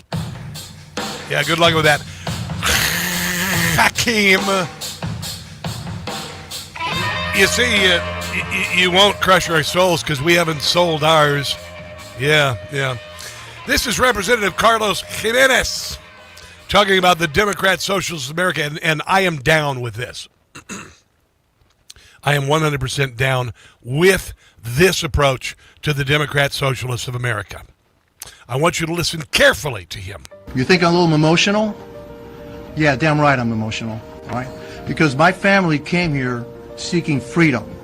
And I'll be damned if I'm going to have to pack up my family to look for freedom somewhere else. By the way, where are we going to go? And so, yeah, bring it on.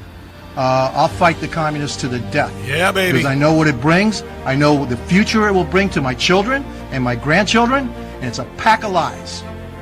And people that believe in this ideology are one of two things. They're either idiots or they're evil. Because they want to take your freedom away. We are not going to allow them to do that. I will say this. Hold on one you second. bought the ticket. Enjoy the ride. We are not going to go this way.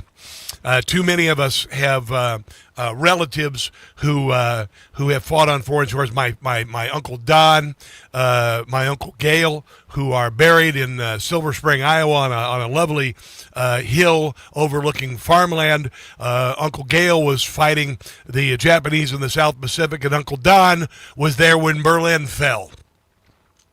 And we are not going to let these punks take over our country. We're not.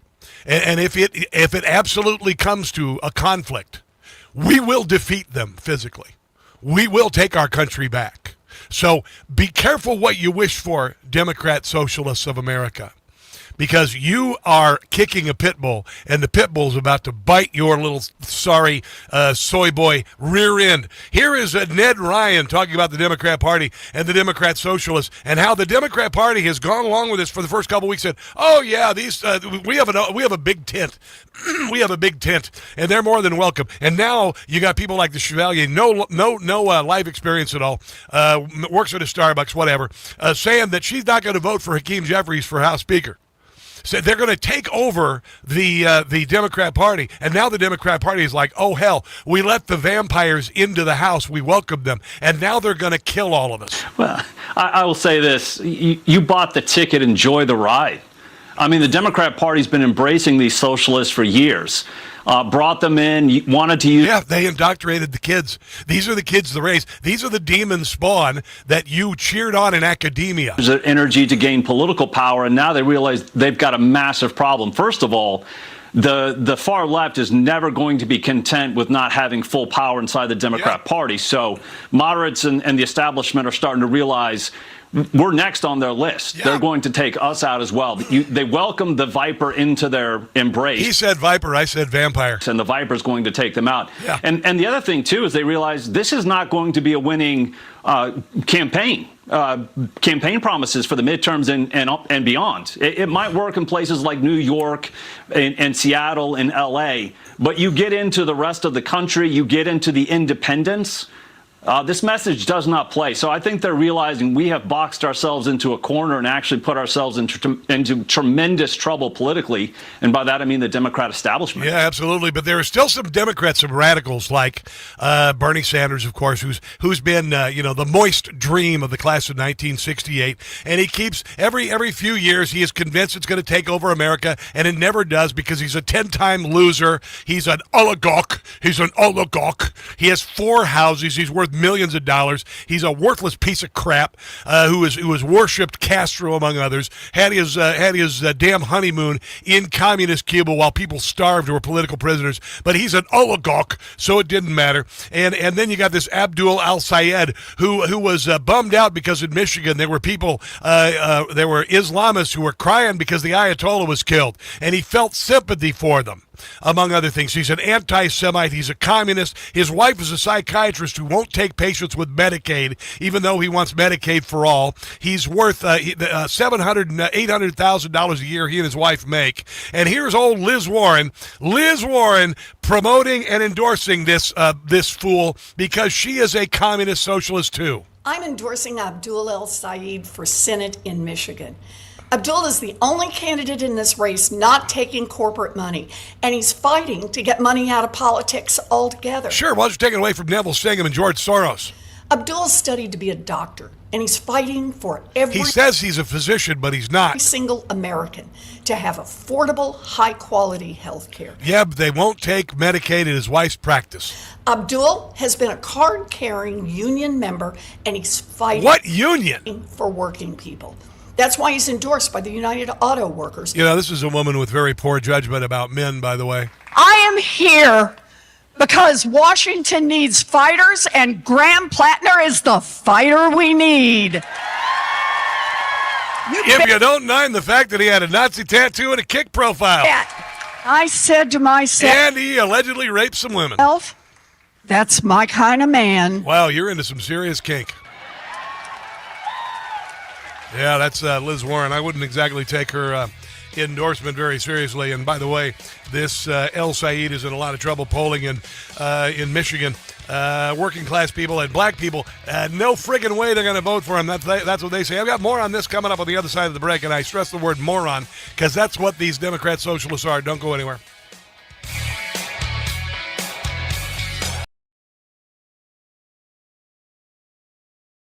Hey guys, it's Carson for Relief Factor. When it comes to supplements, two things matter most: that it works and that you can trust it. Jim ran out of Relief Factor twice. Both times his ache, stiffness, and pain came back. Once he restarted again, he says he felt better again. You know something's working when you run out of it. I started taking Relief Factor 6 months ago. I ride 30 miles on a Saturday morning on my mountain bike and lift weights every other day, and I feel great. People like Jim make it easy to find out if you'll be the next person telling us Relief Factor help you tackle your daily aches and pains. 3 weeks for just $17.76. Simply go to relieffactor.com or call 800-4RELIEF. They will do everything they can to help. We hope you'll be sharing your story with us too. 800-4RELIEF or relieffactor.com.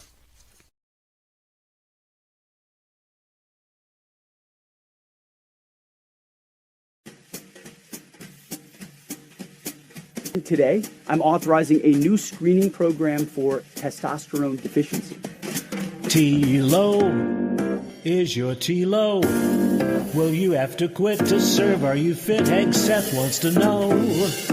Army, Navy, Air Force. They need to see if you have low T, then what's the next course? Man boobs, have you got man boobs? Have you a wife? Has your sex life gone down the tubes? Bare, is your chest bare? It isn't fair, you're losing hair most everywhere. Maybe you need some TRT. It's an effective hormone therapy. Delay, servicemen don't delay. You ought to care. Shrinkage down there can ruin your day. Your day. It's late. It's getting late. It would be the best to get the test. Don't wait.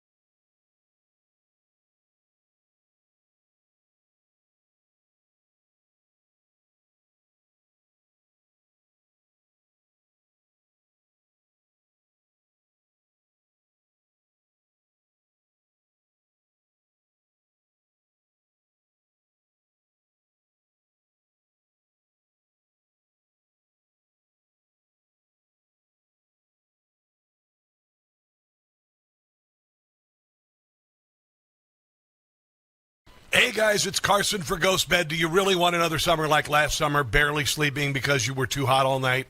People blame summer heat for bad sleep when it really may be their mattress trapping heat. And if you already sleep hot, summer only makes it worse. That's why I switched to Ghost Bed. Helps keep you cool all night, no waking up sweaty, tossing and turning, or throwing the covers off at 2 a.m. Cooling tech is built into every mattress. It's not some expensive upgrade you have to pay extra for. Hot sleepers are some of Ghost Bed's happiest customers. Read the reviews. You get incredible support, less stiffness, deeper sleep, more rested mornings. I got my Ghost Bed about 6 months ago, and it changed my life. Ghost Bed gives you 101 nights to try it at home. You can sleep on it all summer long and feel the difference for yourself. How many more summers are you going to waste on bad sleep? Ghost Bed is currently having their 4th of July sale, offering my audience an extra 10% off. Go to ghostbed.com/Carson. Use the promo code Carson. That's ghostbed.com/Carson, promo code Carson.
We put in I'm statute. endorsing Graham Plattner for Senate in Maine. Graham Plattner has the grit to go against the grain and to fight for what is right. That's the energy, that's the fighting spirit that the Democratic Party needs now more than ever. I'm endorsing Abdul El Sayed for Senate in Michigan. He is the fighter Michigan needs in the Senate. Michiganders deserve a senator who will fight for you. You know, I would not trust her judgment as a mother when it comes to maybe who's courting her daughter. Wow, what a bad, really bad choice of really bad judgment by Liz Warren, who is honestly just a freaking flaming nutbag Karen from hell. There you go, I said it. Just honestly, just so done with Liz Warren. What an insufferable, awful woman. Just typical elite, busybody, Gladys Kravitz type, utterly ridiculous. Of course, the Democrat Party now is just freaking out because they've allowed the vampires to come in. I predicted the Democrat Party was going to do a death spiral and was in a death spiral into hell. And I had been saying, if you notice, and I don't know, I've been saying the 80% of Democrats who disagree with, transgender girl, boys, whatever, born with penises competing with girls and all this, just absolute bat guano craziness of the left, getting rid of the police and all of this, that maybe they'd come to their senses. Because the Democrat Party, the whatever percentage of Democrats at the very top of it are the ones who don't want voter ID.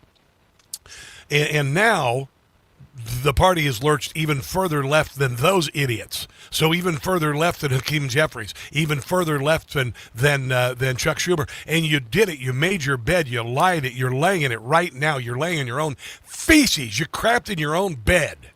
You indoctrinated children from primary school through college. You've told that America sucks. It needs to be burned down. Socialism is good. What Stalin did was good. What Mao did was good. And now this party, these punks are moving in and taking over your party, and you're the old vampires. You're being booted out. You're going to be destroyed. They have no respect for you whatsoever, and now they don't know what the hell to do about it. Now they don't know what the hell they're. And you've got idiots like this Hassan. I got stopped by a Hold on. cop who thought I was like making fun. This is just Hassan Piker. He's an influencer. I hope he goes to jail because he visited and was the guest of communist Cuba for propaganda purposes. There's a serious investigation of him. I'm hoping he is arrested, denaturalized, deported in poverty back to whatever hellhole he came from. But here he is literally. And Mao was every bit as bad or worse than Adolf Hitler. As far as the mass genocide of his own people, some say 70 million of his own people. And this jackass goes to a Democrat rally where Democrats like Jamie Raskin. Jamie Raskin went to the same rally where this guy dressed like Mao. Mao killed 70 million people. Listen to this fool. I got stopped by a cop who thought I was like making fun of Mao Zedong, which I never would and never will. Mao Zedong is a one of the great leaders of this world. Okay, a man who changed the entire universe. Unbelievable. Here is Jamie Raskin. We're the ones standing up for democracy and human Raskin. I always slip there. rights all over the world. That's who we are. He's speaking at a rally where a guy who just said that Mao was the greatest leader ever, he's at the same rally, Jamie Raskin. He doesn't even know that his career is already dead, according to these children. That if it continues and they continue to grow, he's trying to get on the good side of things, but he's never going to be with his bad hair transplants and everything. He's already done. That's our assignment. And what are they doing? They're siding with the autocrats, the kleptocrats, the theocrats, the plutocrats. Wow, it sounds like he's got a severe case of the crats. But we're the Democrats, and we're standing up for democracy. How? Where? Wherever it's under attack. No, you're not. Not one little bit. Not one little bit. It's spreading throughout the southern hemisphere, and you had nothing to do with it because you were down with Maduro. You were down with Castro. Around the world. And guess where it's under attack? Right here in the United States of America. No, it's not. Not one little bit, actually. It's only under attack from the Democrat Socialists of America. John Fetterman was on with Greta Van Susteren, who works in the same building as me. I just saw her a little while ago. I shared some cake with her. It was somebody's birthday. We had a delightful cake. Greta Van Susteren and I had some cake and just hung out. It was kind of cool. It was really nice. She's a real nice lady. She's a vegan. You know what? I don't even mind if she's a vegan. She's a really cool person. She's a cool vegan, unlike the really awful vegans out there. And but anyway, I just found out she was vegan. But that said, John Fetterman was on with her last night, and he says any Democrat like Jamie Raskin, who appears with people like Hassan Piker, are insane. And you have many Democrats now are campaigning with trash like Hassan Piker.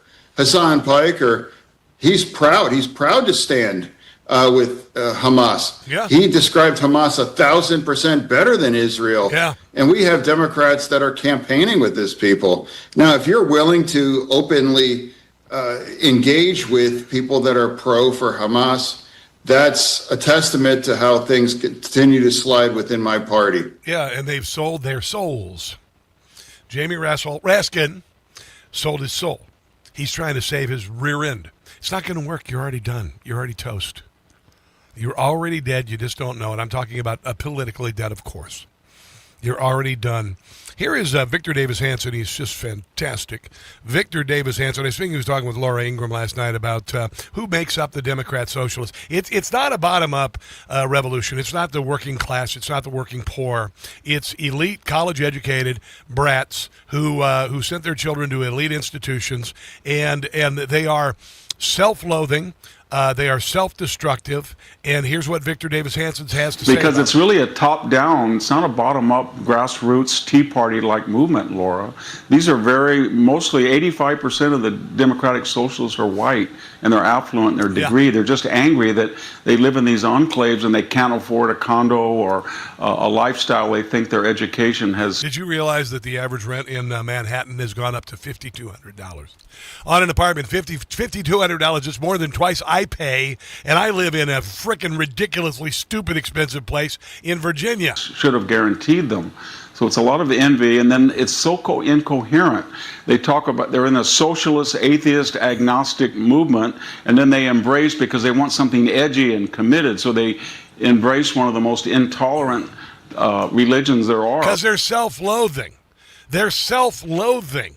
That's what they do. That's why they fall in love with death row inmates. These are the same kind of people who fall in love with death row inmates. And then, if the death row inmate ever got out, they'd murder him. Radical Islam. They're just incompatible. So, oh no, we'll be queers for Palestine, and they'll throw us off buildings, and we'll be happy about it. It's just a big mess, but it's basically a lot of urban people who think this message is cool and neat, and will give them free stuff. And they drive around in their Priuses with a bumper sticker that says coexist, spelled in religious symbols, even though one of those religions wants to, a good share of it, wipe out everybody and kill them and subjugate them and all of that. And they would never put that bumper sticker on their Tesla because the Tesla in itself is a virtue signal. A Prius is just a cheap, worthless virtue signal. You can put a bunch of those stupid bumper stickers on. The Tesla you'd never touch because just driving the Tesla to some people is a virtue signal. Oh my God. We got more with Victor Davis Hanson on the other side of the break. This is the Rob Carson Show.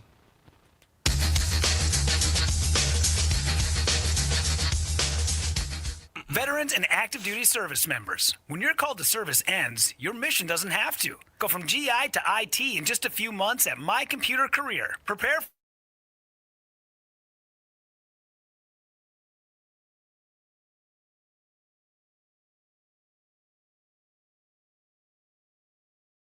CWP to learn more. That's mycomputercareer.edu/CWP, an elite CompTIA certification partner. VA.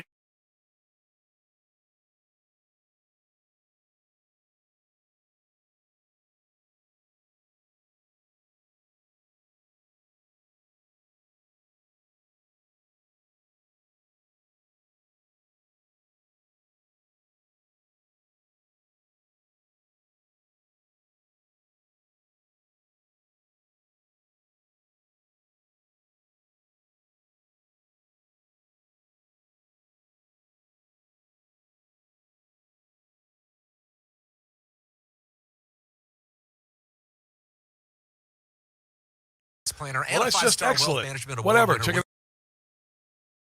out. Ryan, I Split think screen. we're all the And I markets direct it. have been volatile as of late. But I Right. think most of us are. So all I got to do is sit here and say,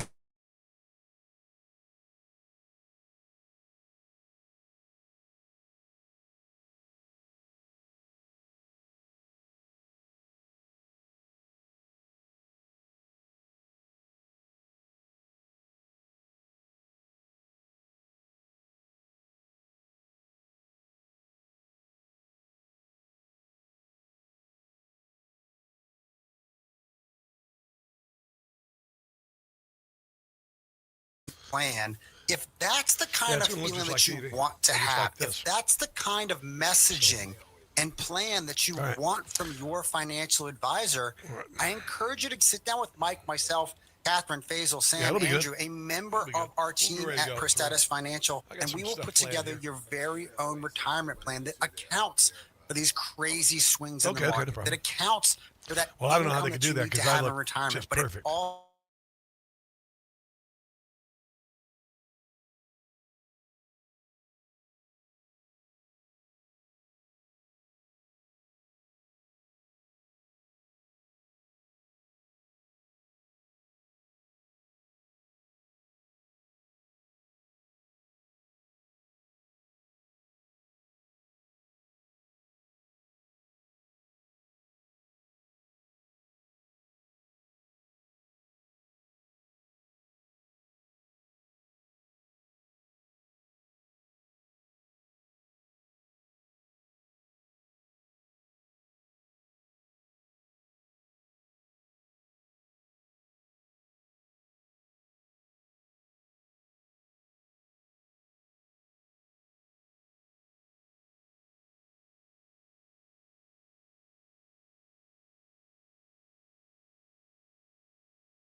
left the Democrat Socialist America. Yes, I do take them seriously, but I will tell you that we will defeat them. They will be crushed like every other stupid leftist movement in America, because too many of us have lived enough history in this world. We're not going to turn it over to a bunch of children. There you go. There you go.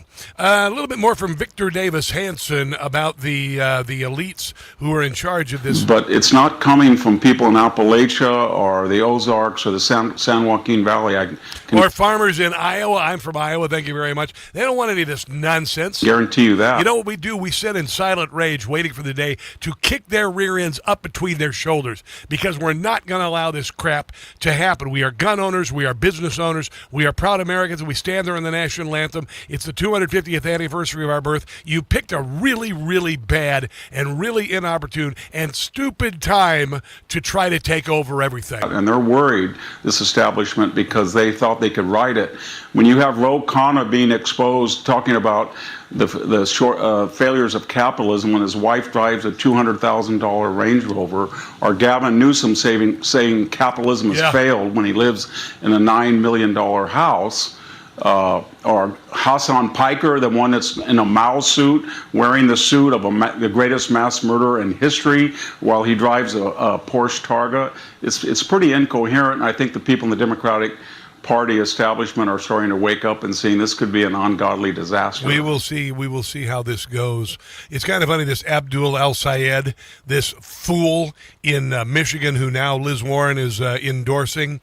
His wife is very, very, very wealthy. They're very, very wealthy. Oh, by the way, and so is Zoran Mandami. He's like royalty in Uganda. They have almost every dime that Uganda has. But I think it's kind of funny. Here is the Abdul El-Sayed's wife, who is just happens to be a psychiatrist of all things. I know, worthless. She's married to a nutbag, and she doesn't take Medicare. He's all about Medicare for you and me, but her elite practice only takes cash. They do not do Medicare, which says everything you need to know about Medicare. Isn't this a bit rich, the hypocrisy here? Her husband is openly running on government-run Medicare for all, government-run health care, but she doesn't take that.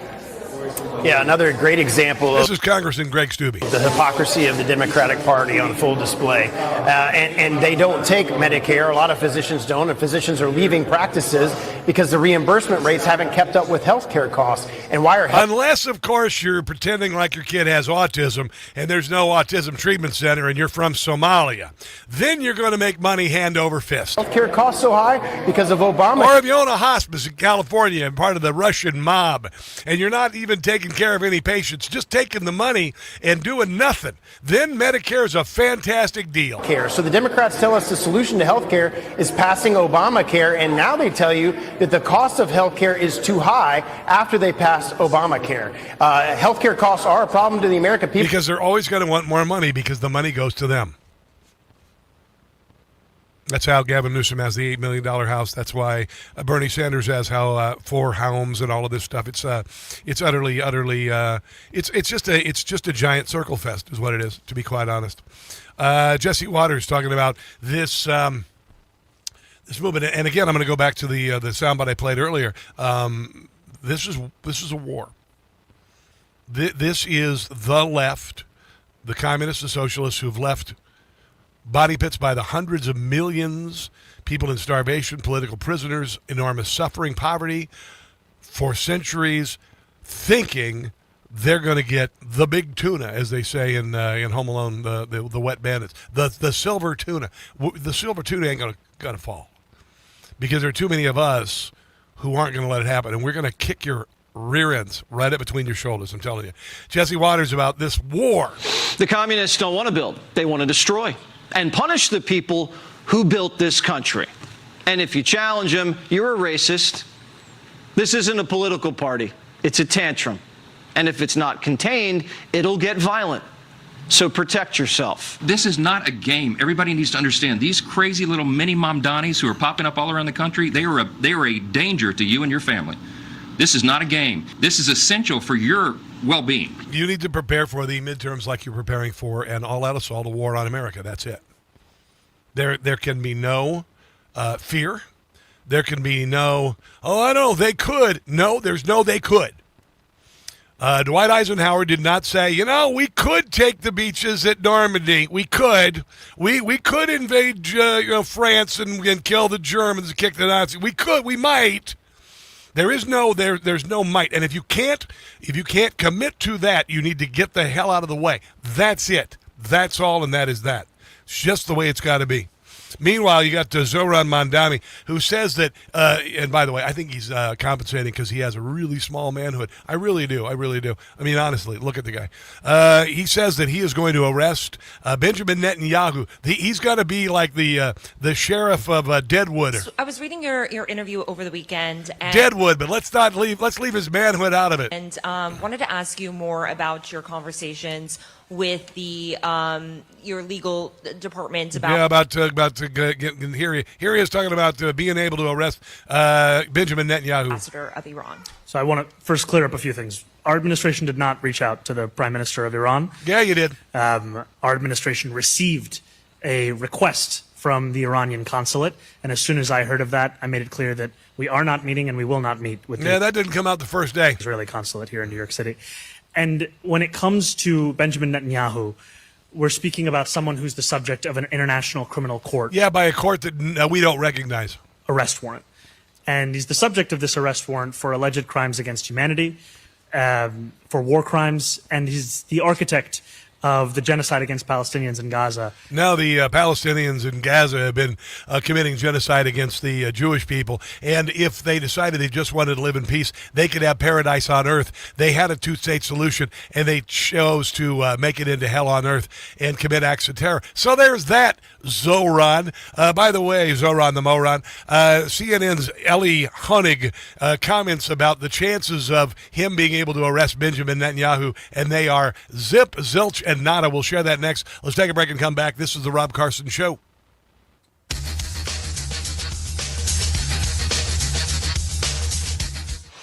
If Ernest Hemingway was alive today, would he say this to you? Shakespeare,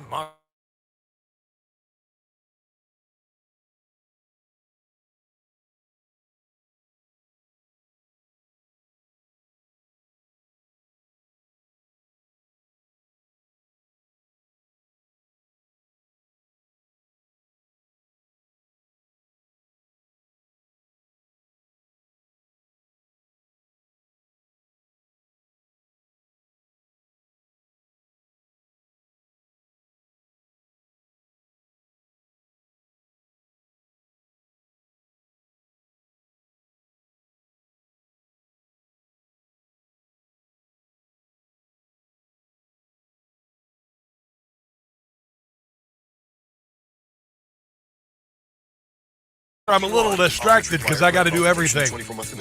Let's see who's talking here. Restrictions apply. Call for details. John Strum, 9929, Armored Dodo. Armored Dodo's new. Welcome. Glad to see you there. You're joining with Gladys Kravitz and all of that. Appreciate you. Colin McGregor is over on X. Sure, you're Colin McGregor. Valentina, Beck Ottenberry, all of you guys, thanks for joining me. Watch Newsmax at 3 o'clock. I'm going to be on live. So make sure you stick around for that, okay? I'm going to talk about Eli Honig next. The Sean Hannity Show. CEO of Zillow. Make sure also to get the podcast today if you wouldn't mind. Immigrants have Make to sure go to back download home. the podcast, subscribe on all the podcast platforms, including Spotify. Hit the little bell, if you would. There's a little bell there. You got to subscribe. All of the podcast platforms we're on. Subscribe, become a regular, so we can tell everybody that matters that you're subscribers. Okay, how's that sound? I think it sounds like a pretty good idea. All right, it's time for me to talk again. 680 WCBM.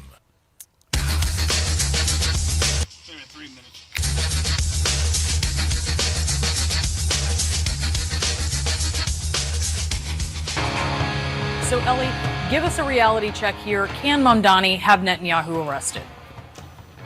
Absolutely not. It is utterly ridiculous for the mayor of New York City to even suggest that he might have the authority to order the arrest of Benjamin Netanyahu or any visiting foreign head of state. First of all, the mayor of New York City has zero law enforcement authority. He does not tell the Manhattan DA, the NYPD, who to arrest, who to indict. Second of all, this warrant that we're talking about here was issued by the ICC, the International Criminal Court, which we are not signatories to here in the United States. No, we're not, no. So that warrant issued by the ICC has doesn't mean D word for Richard. Zero legal effect here in the United States. In fact, we have a federal law here in the U.S. passed 24 years ago that says, if necessary, the president can send military troops to pull our people and our allies out of the ICC. So that warrant has zero impact. And third and finally, Brianna, the Constitution is quite clear that the conduct of foreign diplomacy, foreign affairs, is entirely up to the... Yeah, not the mayor of New York, little punk.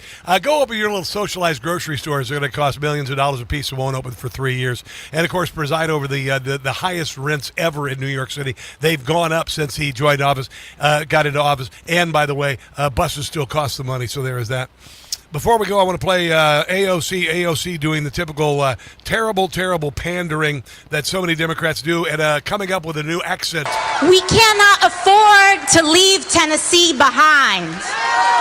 We cannot afford to leave Kentucky behind, Alabama behind, Mississippi behind, Georgia behind, South Carolina behind. How about we kick your behind? Doesn't she sound like this? We're not afraid of hard work. We like hard work, don't we? Hard work is good work. Hard work is good work. We like hard work. Hard work is good work.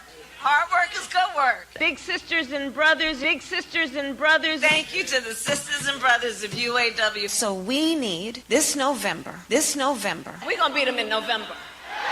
This is your Democrat Party. This is your Democrat Party. I mean, you thought they sucked before. Now they're super sucking because they're allowing Democrat socialists into it. It's delightful to watch. I wish I could predict all of the things that are going to happen. One thing I do believe is going to happen is that we are going to the Republican Party is going to maintain control of both houses of Congress. The Democrat Party is going to purge the DSA, and what's left of it will try to survive. But right now, they're pretty much screwed. That's going to do it for the show today. I'm going to be on Newsmax in a couple of minutes. God bless you. America has founded Donald Trump. He's doing a great job. Our military in Iran. And until tomorrow, which just happens to be Wednesday, do not catch the stupid. I'll see you then.